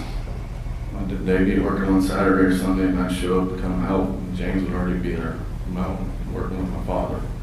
He wouldn't take any money, wouldn't accept anything. He just wanted to help out. Okay. So James was on the honor roll in high school? Yes, he always had 3.2, 3.5, whatever it was for honor roll. Okay. And then when you say James was working at the Home Depot, is that the Home Depot in Daytona? Daytona Beach. He worked at Home Depot in Daytona Beach all the way from 1 or 2 p.m. until supper time. Then he would go home and eat supper, and then he would turn around and do janitorial services at 3 banks in town. Okay. That took 3 to 4 hours. Okay. He did that for 4 or 5 years. And so in town being Daytona Beach, Ormond Beach? Banks were he lived in Ormond, but his main job was at Home Depot. And then he did 3 banks in Ormond Beach, closer to home, closer to high school. Okay. Would you describe James as a hard worker when you saw him doing this? So he had a very good work ethic, worked more than most people I knew. Looked up to him for that. Was proud of him. Okay. Did you already testified you stayed in touch with him. Have you seen him, know of him to continue working for other companies, for other folks? Oh yeah, then he proceeded to leave Volusia County and he came up to St. Johns County, and that's when he pursued the banking industry. He did Do you recall who he worked for in the banking industry? I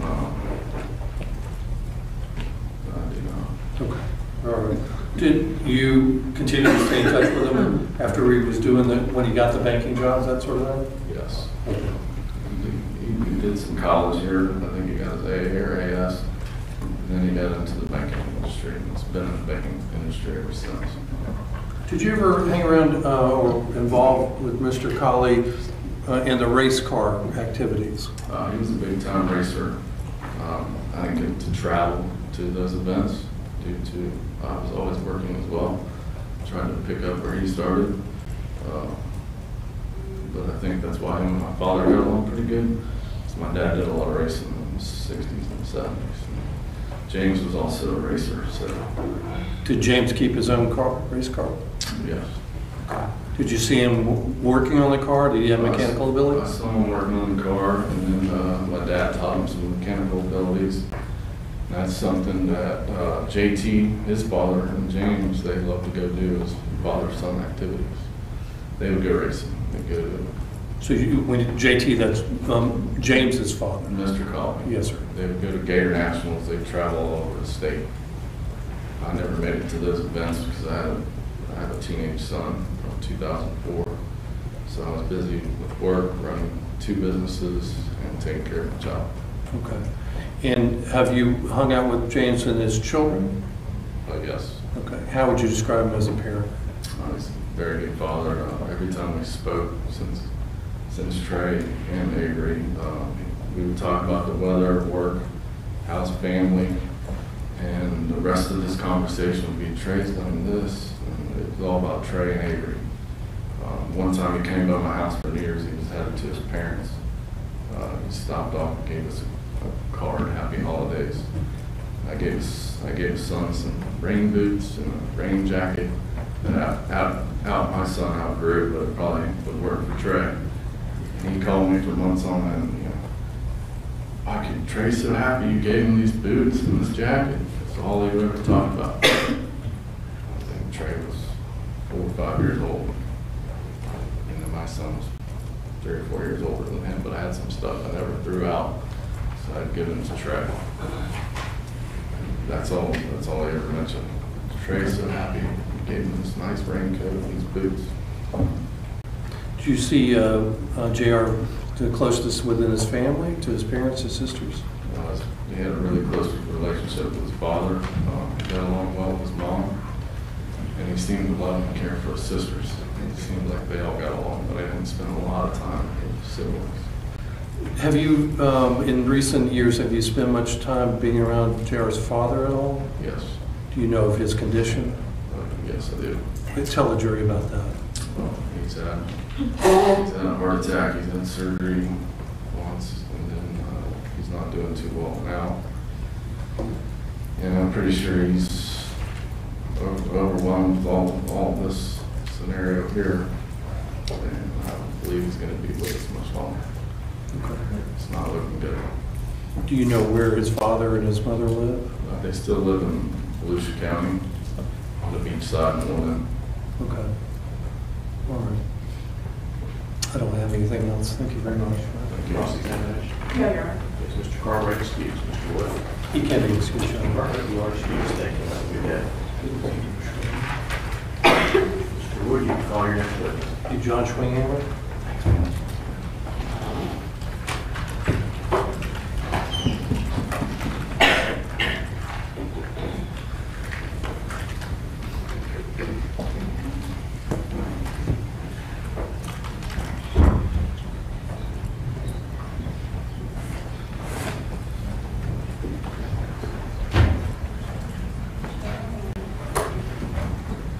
All right, sir, you come to the witness stand right here.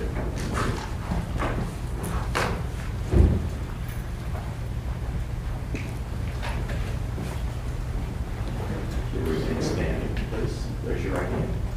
You solemnly swear affirm the testimony you're about to give will be the truth, the whole truth, and nothing but the truth. Yes, ma'am. You can be seated. Mr. Wood, you may proceed. Thank you very much, Your Honor. If you could start it out, give us your full legal name, please, sir. My full name? Your full legal name. John Richard Schwinghammer. And for the benefit of the jury, and this may take a moment, how do you spell your last name? S-C-H, Wing, W-I-N-G, Hammer, H-A-M-M-E-R. Very good. What do you do for a living, sir? I work at Citibank. I work in finance. I'm a financial analyst. Okay. And where is the Citibank building that you work at? It's in Jacksonville, south side of Jacksonville, near Baptist South Hospital. How long have you worked there? Almost 16 years. 16 years, okay. At that same building or somewhere else? We had an office off of Bay Meadows Way, but then we moved to the new office in, I think, 2004. Okay. Okay. And did there come a time, well, first of all, are you related at all to Mr. Colley? No, sir. Okay. Did there come a time when did you ever work with him? I worked at the same office with him.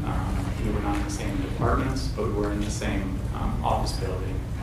Okay. And this is at Citibank? That's it, yeah. Okay. So would it be fair to say that when you first met Mr. Colley, that was through your employment at Citibank? Yes. Okay. And for the record, if you're in different departments, what department did Mr. Colley work at? He worked in mortgage. We didn't meet at that department. We have a fitness center there, a gym, so that's where I met him and befriended him. That's where we, started our friendship. Okay. And so let's talk about that. You became friends with Mr. Colley through work, basically?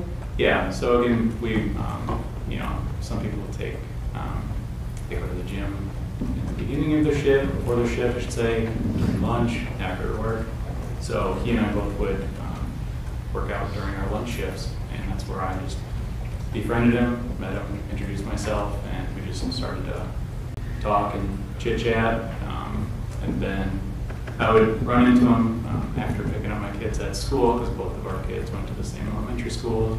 Both kids were in the extended day program. That's just kind of where I met him. We live in the Rogoff area, so just ran into each other that way. I see.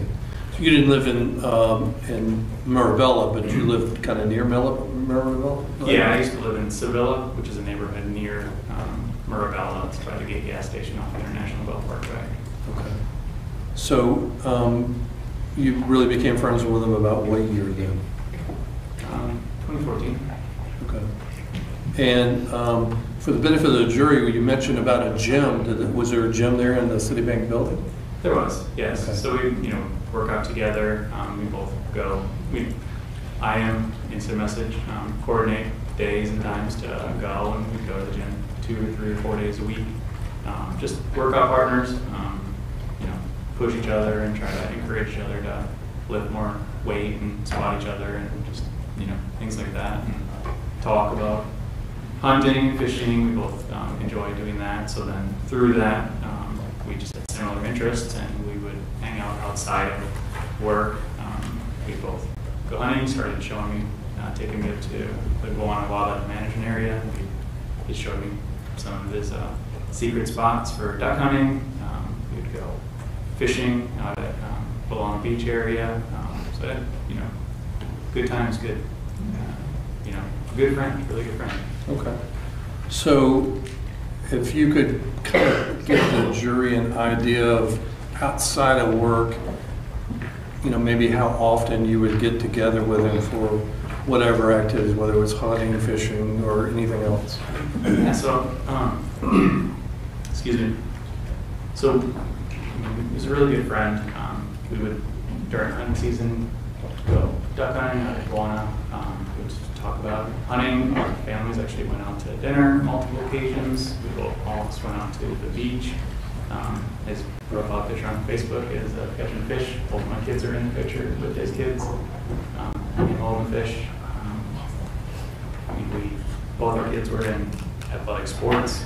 He was a coach for flag football league. Our kids were both in the same league. So we really, just were together, hanging out through just being in the same kind of activities, kids' activities. Both of us enjoying the same activities, and then just the kids' games and whatnot.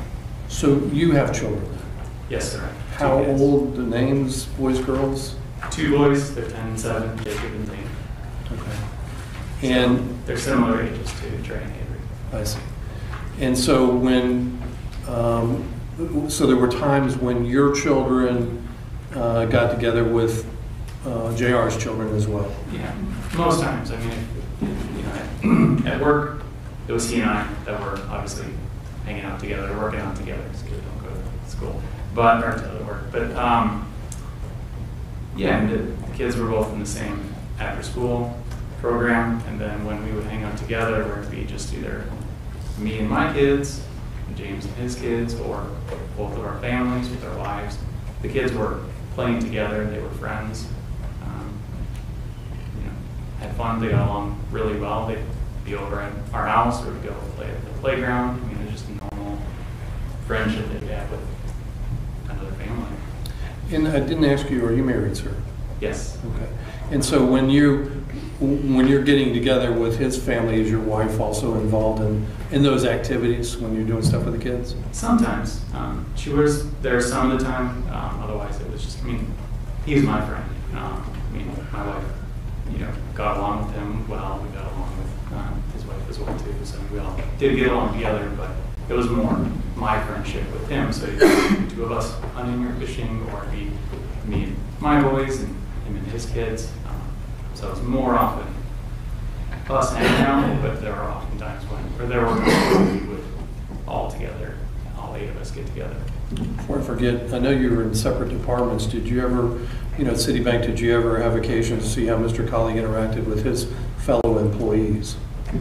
He seemed to get along with people just fine. He had his own friends. I would go down. I'm on the 3rd floor, so I'd go down to the 2nd floor where his department was, and he'd be social and just normal interactions and friendly with his coworkers. And then even other guys in the gym, like Spencer and Terrell, other friends of ours that would work out. Like the 4 of us would kind of get together. James and I would kind of, do our thing, and Terrell and Spencer would be together, and we just kind of help push each other and just try to, Okay. get bigger muscles and exercise. How would you describe Mr. Colley as a father and the way he interacts with his children and they with him? He was a great dad in my point of view. I mean, he was there all the time. I mean, whenever I hung out with him as a family, it was always him with the kids. He interacted with them very well. He interacted with my kids very well too. They really enjoyed hanging out with him, with the other kids. He just was in my eyes, a great dad. Okay. Okay. Now, did you ever socialize any with his, immediate family, sisters, parents, that sort of thing? Not very much. A little bit. I mean, we did go to Chuck E. Cheese when it was for Trey's birthday. His family was there. We went to his birthday party. I think it was towards the end of May. And Harry Seafood over in St. Augustine. So we interacted with them a little bit, but it was primarily with James. Okay. Hey, Chris, you want to show? You may. Thank you. Oh, did I have that marked as defense A?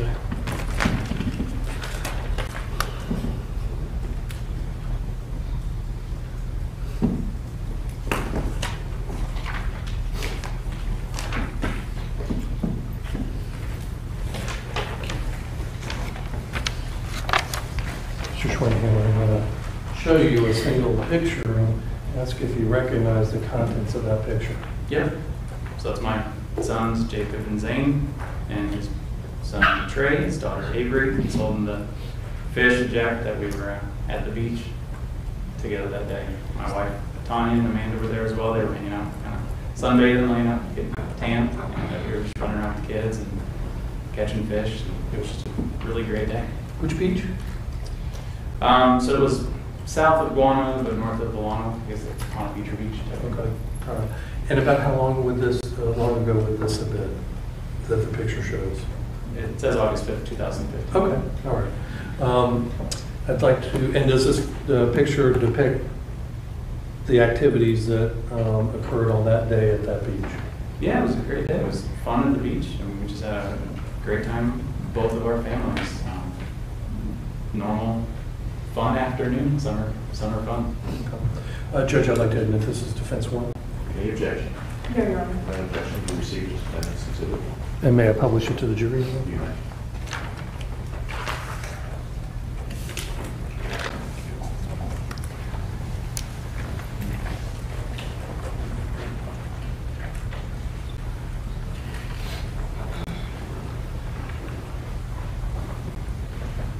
And that was his profile picture on, and then keep speaking, or? Just Question. one minute. Oh, all right. Folks, you'll have all the exhibits from this phase as well in the jury room when you deliberate your verdict.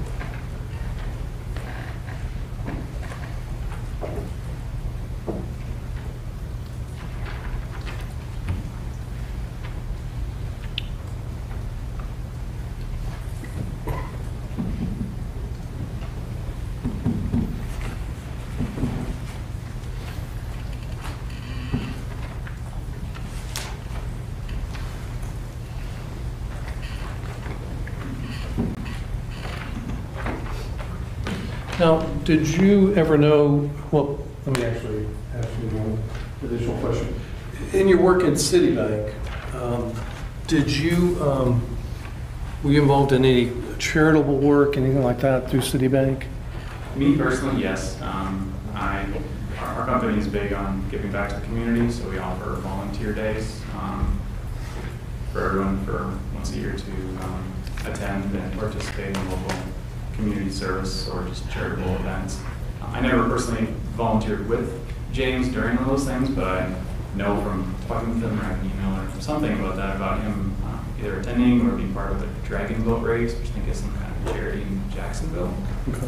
So I hadn't been part of it, but I know the company does promote those kind of things. I know that he was part of or nominated in the trike race at our work to do the mortgage main cyclist or something like that. We just do activities in terms, whether it's for the community abroad, for the city, or just even sort of public relations, like internally within the company to make it a more fun environment. Is that something you volunteer for, or are you required or mandated to do that kind of work? No, it's not mandatory. You choose to do it if you want to. You're not reprimanded if you don't, and you're not really rewarded if you do. It's just except for the internal reward thing that you get from doing it. But they encourage it, and they promote that as a just one of our values. And you're aware of Mr. Colley doing that type of activity through work as well? I know I mentioned the dragging boat race item or event, and then I believe I had an email where me and Rhonda were giving him kudos or props for being the tricyclist guy. Is this like tricyclists for like kids, or? No, it's like a big tricycle. It's just imagine like a really big tricycle. Okay. And there's some sort of race going on with it? How long ago was this? I believe we do it every year, and you gotta go around commons and stuff, and then make it like a big event. Teams dress up in like different themes, like 80s hair band theme and stuff. Okay. Did you ever know Mr. Colley to be involved in any kind of coaching activities? Yes. So I mentioned earlier he was, a coach for Little League. He was a coach for, the flag football league that Trey was in. My sons were in the same league. I believe he was coach for a Little League baseball team too. I think the team were the Reds. So he definitely enjoyed doing those activities. And being with his son, enjoyed sports. He's a big sports guy. Talking about, loves Notre Dame, and just Notre Dame. Okay. Yeah. How did you know that? Just from talking with him in the gym, and just from knowing the guy. I mean, he's just a big football fan, sports fan, and how would you describe him as a coach? How did he deal with children that he was coaching? He was really good. He was really patient, really kind, really good to teach them just fundamentals. Just really good coach. The kids loved him, loved hanging out around him from my experience. I know he hurt his back running after one of them as they were scoring a touchdown in flag football at the game that we were at watching Trey. I don't know if it was Trey scoring the touchdown or not, or just one of the kids, or if it was the game-winning touchdown. But I mean, he just got excited about that. Just like normal sort of typical good guy. Okay. I don't have anything else. Thank you so much, Mr. Schmidt. Any cross-examination? No, sir. Is he excused, Mr. Wood? Yes, Your Honor. Sir, you are excused. Thank you. Have a good day. Can I sit in as well? Yeah. Thank you. Mr. Wood, call your next one. Jason Deloach.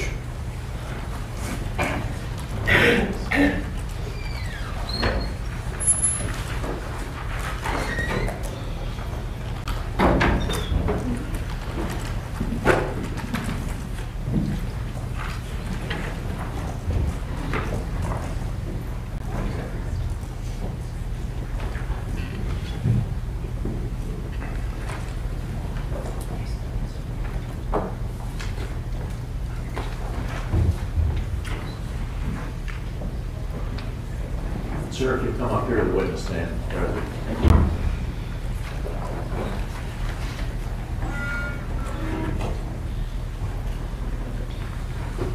Right over here.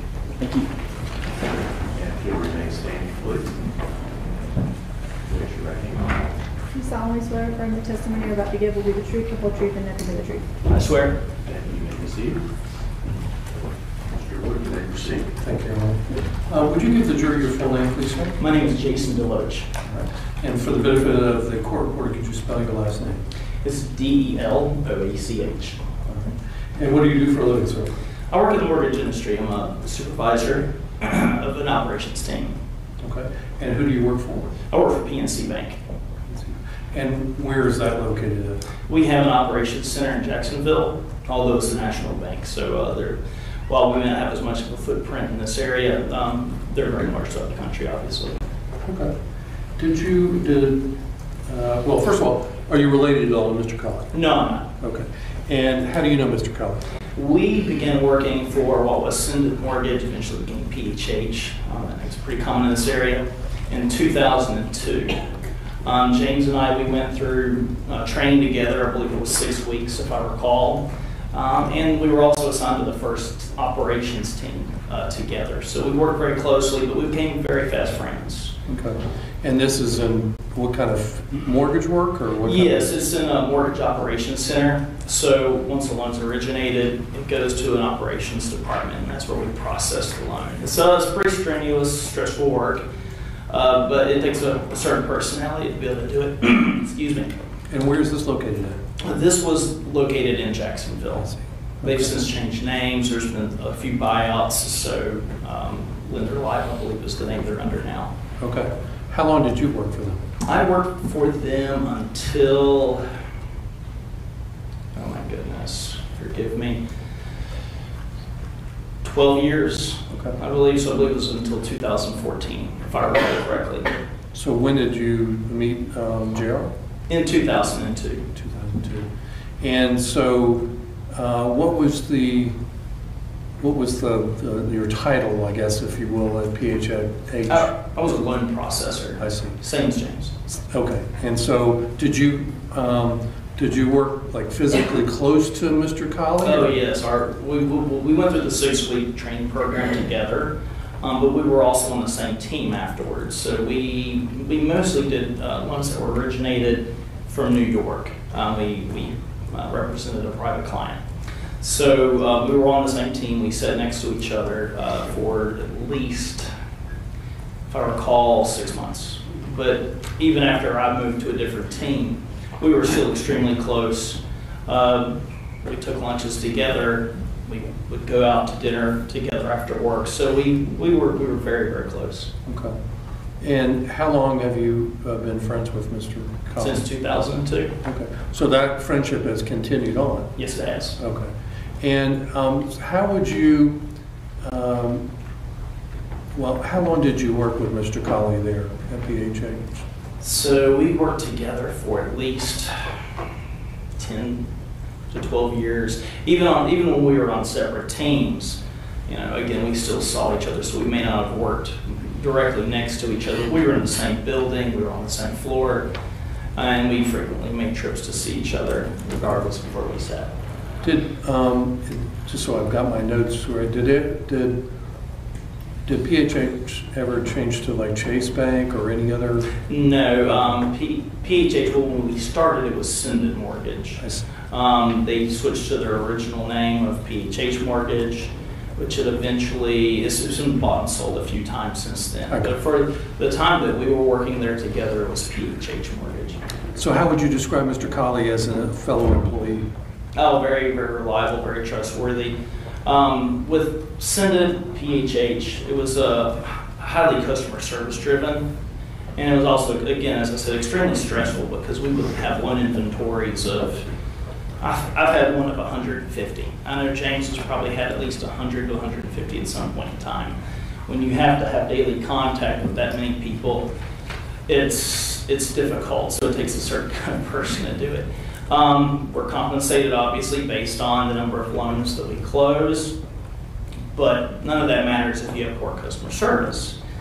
So we had to be very high, and we had a really high rating in the industry. I myself, I've averaged about 95% would recommend. It basically meant someone would recommend the bank services. And that largely, almost completely fell on our shoulders. James always had extremely high customer service ratings. He had a way of talking to people on a particular level that, it made them feel comfortable. Even if, say for instance, and this happened to me as well, we would have loan officers that maybe had a poor relationship with a client. They may have spent a day on the phone with these people, whereas we had 30 to 60 days, sometimes 90 in certain cases. So you have to build a rapport. These people might have had a horrible relationship with the loan officer, but we could actually save that relationship and have a very satisfied client at the end of the process. And he was fantastic at it. Between productivity, he could find the right balance between productivity and building that rapport and keeping very good customer service. So I'm imagining the process when we're talking about mortgage financing where you're required to gather financial documents, other types of things in order to close on the mortgage. Is that what I'm kind of? That's correct. So the processor would see the loan from the point just after origination to the point of closing. So we would, even though we weren't closers, we didn't oversee the signing of documents, we would still see the client all the way through to that point. So appraisal orders, the loan approval, we had to provide the client with any information, any change on the loan, we would give to them verbally. Okay. So you would also socialize with JR after work? Indeed, I did. Okay. Very frequently. And that continued regularly during your time together at the... Yes, it did, and even afterwards. With James and I, we both had some major life changes. He got married, he started having kids. For myself, I got married. So, you know, you don't get a chance to speak with each other as often as you want. I think every one of us has been in that situation. But James was always one of those people where, I mean, I talked to him for 6 months, but when we finally got a chance to speak again, it was like, you know, a day had passed. Okay. When you're working together at PHS, did you get paid commission? Yes, we did. All right. And how would you describe JR as a producer and his commission income stream? He was very strong. He was one of the strongest in the company. To my knowledge, I mean, I didn't get to see his paycheck, but, you know, James was a frugal man. So, you know, usually if he spent money, it was on his friends. It truly was, or on his family. When we would socialize, you know, you kind of get an idea if someone's doing well financially when they're picking up the tab or you know, maybe even buying dinner for the friends that they're with. And I've seen him do that on numerous occasions. Okay. Did you ever spend time with his, do you ever see Mr. Colley spending time with his children? Yes, I did. Not on an extensive basis, but the few times that I would go to the house and visit, you could tell he was a very loving father. Okay. How would you be able to tell that? It was a general interaction with his children. You could see it in his eyes and the way he spoke to them. He was very, very calm and very comfortable with his children. You could tell when someone cares. And I hate to be perhaps not as descriptive, but you know, you can see the love in a parent's eyes when they look at their children. Did your family ever interact with his kids? Your children interact with his children? No, I do not have children. Oh, I'm sorry.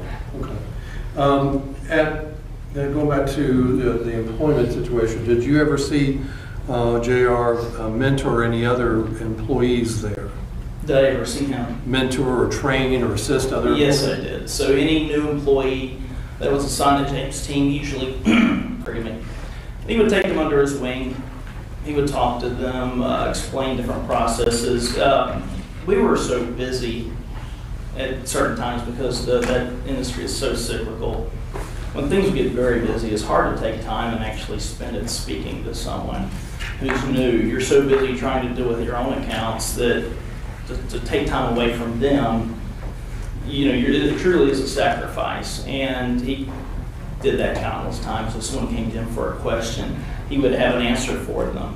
And he, you know, I've seen other processors turn people away and say, I don't have time to talk to you right now. I've seen that more times than I care to. I've never seen James say that to anyone. Okay. I don't have anything else. Any cross-examination? No. Is Mr. Deloach excused? Thank you. Yes. Mr. Deloach, you are excused. Have a good day. Thank you, John. Mr. Wood? John Wright.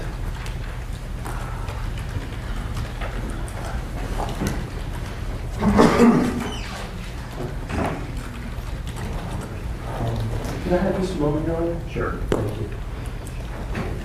Somebody retreated, Mr. Wright. Well, we're checking. If y'all want to stand up, Mr. Rush, I will do the same.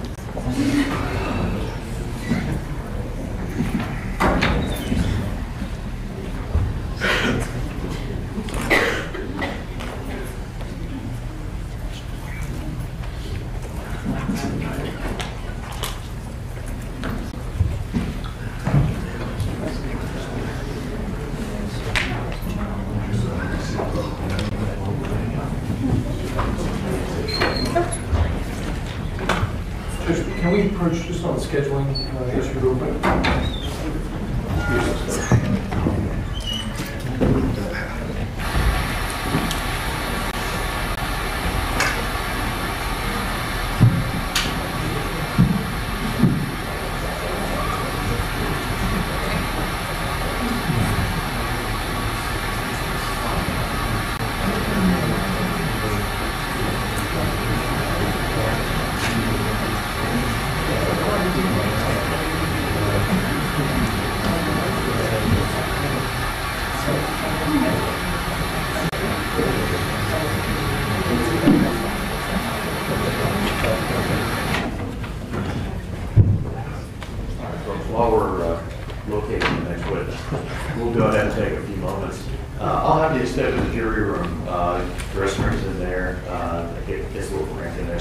It'll only be a couple minutes, I promise. But again, don't discuss the case among yourselves.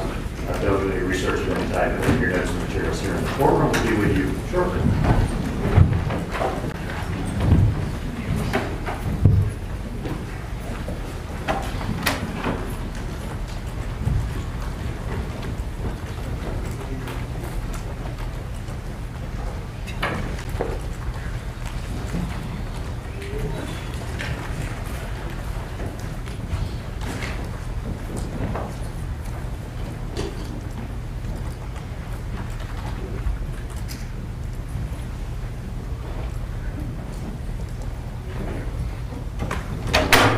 Recess, Mr. Gray, I'm going to keep the jury here in this room, so don't transport past it. Okay, 5-minute recess. Thank you.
everybody else be seated in the courtroom.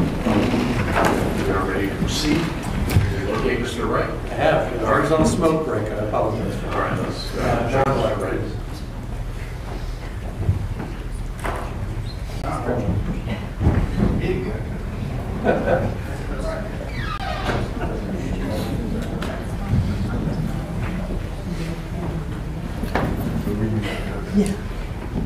So, Mr. Wright, if you'll take away the stand right here.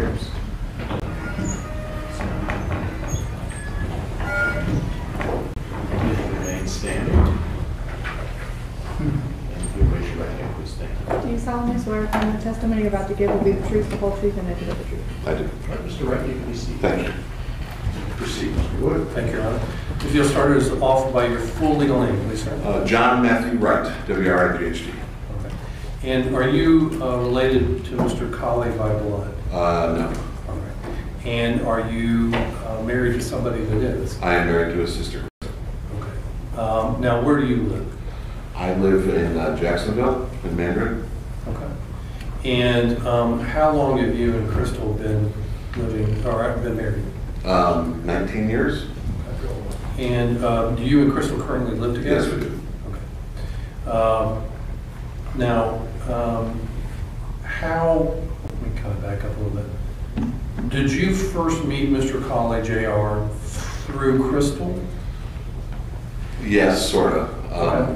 We actually, me and the Colley family, they moved into our neighborhood in Illinois when I was 5 years old. So that's how I met the whole family. I think, don't even know if Jared was born yet, actually. Where in Illinois? South Elgin, about 40 miles due west of Chicago. And we've mentioned this a couple times, but would Elgin be spelled E-L-G-I-N? Yes. Okay. Not Eglin. Okay. Different place. All right, so then at some point in time, did you come down to Florida? Yes, Rhonda and Crystal came back up to Chicago for a mutual friend's wedding, someone we all grew up with in the neighborhood. And we kind of reconnected then and started a long distance relationship, and I ended up moving down in '98. Okay. And so you moved down to where in Florida? I moved down and I stayed with Rhonda and her husband Dan in the Orange Park House in Freckles Court. I lived there for like 2 months and I got pretty much employed pretty quickly, and I moved out. My brother moved down and we got an apartment together. I see. So what kind of work were you doing at that time? I worked in the computer industry. I was kind of on contract off and on, but I was a network engineer at that point. So when you came to live with Rhonda and Dan for that short period of time, Yes. was JR staying there? No, he hadn't graduated high school yet. He was still in Ormond Beach. I see. All right, and then so you moved out, you got your own apartment, and then eventually you married Crystal. Yes, 99. Okay. Where'd you guys get married? We got married at, I don't even know the name of the Baptist church in Orange Park, the big one at the corner of College and Blanding. I got you. All right. And, okay, so then how would you, now obviously JR is related to his sisters, all that, but over the years, how would you describe your, relationship with JR? He's like a brother to me. We do all kinds of stuff together. Him and his dad have the race car, which is the quarter-mile car. It's a drag car, not really a loopy-loop car. We would, do stuff, work on that. We would go travel down to Pink's, Pink's All Out, where they would race for their cars and money. Ford Fest weekend down in Orlando, you go down for the weekend and they have a sanctioned racing stuff and stuff like that. And honestly, me, him, and his dad, and my other brother-in-law, Dan, boat ride on really sports stuff all the time, watching stuff on the weekends and calling each other all the time about certain sports stuff, typical guy stuff. Okay. Did you help work on the race car too, or? Somewhat. They were more mechanically inclined than me, but they would teach me some stuff, and I've learned some stuff. So. Okay. Now, when they say they, you're talking about his father father too? JT. Yeah. Okay. And his father goes by JT? Yes. Okay. And would you go with them when they would go out of state to the races? Yeah, I went the Ford Festival in Orlando for the weekend, I went down with them. We went to Gainesville to the Pinks races. We would, and other times I would have test and tune races on the weekend where you just take the car out and pay the fee, get in and test the car. I would go with it and hang out, yep. Okay, all right. And so when you say that JR is like a brother to you, what do you mean by that? What does that mean? Well, he was just a lot of things. When I first moved down here, he's a bit younger than me still, but just accepting of me and the family, because he didn't probably really remember me from when he was little and they moved down here. He was only like 5 or 6 when they moved to Florida, so, and just throughout the years, we built up a good relationship, and I actually lived with them at one point. Live with who? JR and Amanda. Okay. And when would that have been? In 2010, Trey was a little baby, and I was out of work because when the market crashed in 08, I'm a real estate appraiser. I had pretty much lost my business. And I worked a couple odd jobs, and I got laid off on December 31st of 09. And in the end of February of 2010, JR had contacted me and said, hey, what would you think about moving in with us? And at this point, me and Crystal were separated and not living in the same house. And taking care of Trey during the day, and we won't charge you rent. And I was collecting employment at the time because I had gotten laid off. And and that also got me down closer to my daughter, who Crystal lived with Rhonda at that point with my daughter. So it wouldn't be such a long hike back to Middleburg where I was staying. Okay. And what's the name of your daughter? Savannah. How old is Savannah now? Savannah's 16 now. Okay. And so back then when you were living with Mr. Colley, how old would Savannah have been? She would have been about 8 or 9 at that point. Yeah. I see. And was JR working back then at that time? Yeah. Do you remember what he was doing? Merrill Lynch or PHH or Chase, actually. I think he was at Chase at that point. Yeah, he was at Chase because I know that because during that year that I lived with them, I renewed my appraisal license. And he actually helped me get a job at Chase because he knew one of the managers, John Scarabuzzi, and he had found a review appraiser job and sent me the link and said, apply for this. Even though it was actually a hardship to them because they weren't paying me to take care of their kid, he still did it anyway because it's the right thing to do. So I applied for the job in December. I got the job started in January. I continued to live with them for another 2.5, 3 months, and then I moved on to buy my own place. But I started paying rent, and So by that time you were employed with Chase? Yes, I still am. And what do you do for Chase? I am a review appraiser in the mortgage department. I review appraisals that come in for mortgages to make sure they're valid and good. Okay. So have you had opportunities to observe Mr. Colley interact with his children? Oh, absolutely. How would you describe how he? It was a normal. He'd get home from work, and Trey was somewhat little at that point still, but he would get home, go change. We would normally go right out in the backyard and sit out there and throw the ball at a dog because their dog Jackson needed to get some exercise and run around, and Trey would be out there with us and whatnot. And but even after that, when I was, we would go up to the pool a lot. Me and Trey and Jay and Amanda, of course. Some sort of community pool or something? Yes, in Marabella. Okay. Because I lived with them in Southampton on Austin, the house they were renting, and then I was still living with them when they bought the house and we moved Okay. to Marabella. And so would you describe him as a good father? Absolutely, yes. And did you see him? He was a great uncle to my daughter. I mean, I wouldn't. That was my next set of questions. What kind of things would he, when you say he's a good uncle to your daughter, what does that mean? Just nurturing, maybe teaching her how to do something, or just playing with her, having fun with her, or never like picking on her or dismissing her at all. Just being part of the family as always he would take, as his kids got older, always taking her fishing with him. Not always, but my daughter was with Jay and Amanda 3 to 4 times a week until you know, things started maybe going bad, and so she was around a lot. Okay. All right. And from your observations, Savannah enjoyed being around JR? Absolutely. Yeah. Okay. Would you ever see JR play, interact with other children in the neighborhood? Sure. You know, I know Gail and Mike have a couple kids. Sean is one. Sean would be over a lot when, even before Avery was, well, actually, I don't know. Yeah, I think even before Avery was born, they were real little still. Sean is a gentleman that has Down syndrome? Yeah, Mike and Gail's son. But he would be around, and there was another neighbor, a couple houses to the right, I think he had autism too. Would be around, and, you know. Another child, another kid? Yes. And how did JR treat that child? Fine, yeah. You know, I would go to the, I went to a lot of the baseball games the first year Jay was coaching Trey at the, in Little League. Okay. Over at, it was at Valencia where they played, the league played.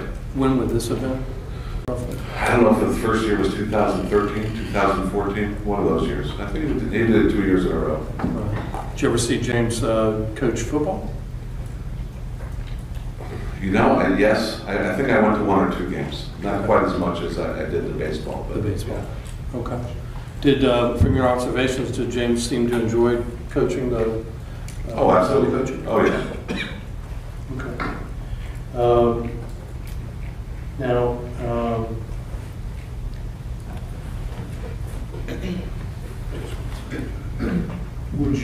how would you describe JR's relationship with his parents, his sisters?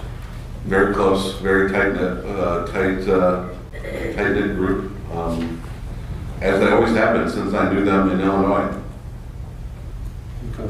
Like I've known his parents since I was 5 years old, so, and always very close. Even if I would try and maybe break up a little argument between him and Crystal, they would both tell me to stay out of it. That's how they need to finish their business, and then, you know, I can't interfere in the family. So. Okay.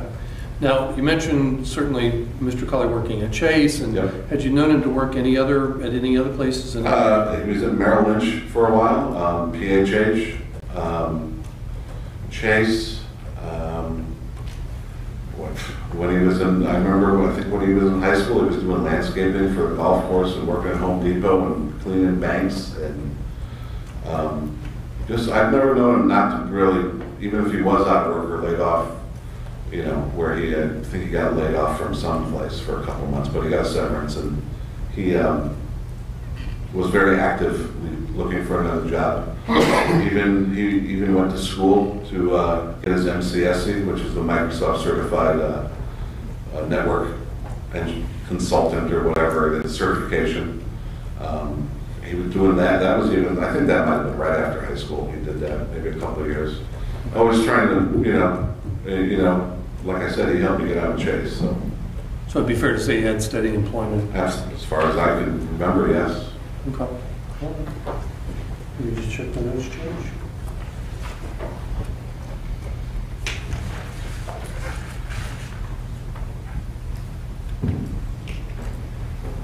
No,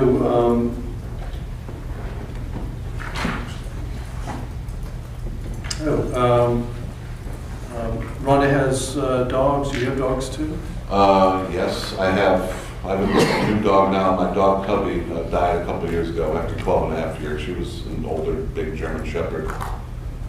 How would you describe JR around animals? He was great with his dog. And, you know, when they got their dog Jackson, he was a big chocolate lab. He was great with him. You know, always out doing something. And he would just let the dog come with him, and whether we do walking around outside the neighborhood, whatever. Jackson was a good dog. He was a good owner, and you know, he was always good around his dogs. Even the dogs they had when he was in high school. I don't have anything else. Any cross-examination? No, Your Honor. Is Mr. Wright excused? Yes, sir. Mr. Wright, you are excused. Thank you. All right, ladies and gentlemen, that's going to be it for today. We'll go ahead and break for the day. Let me remind you overnight, please do not listen to, read, or watch any media accounts of the case. Overnight, please do not discuss this case with anyone. Don't do any research of any type. Leave your notes here in the courtroom. We'll get started tomorrow again at 8:45. As soon as I have everybody gathered up, we'll get you up here and we'll get started at that point. So I wish everybody a good night. If you all will follow Mr. Gray out. See you all. Good night. Anybody else remain forward?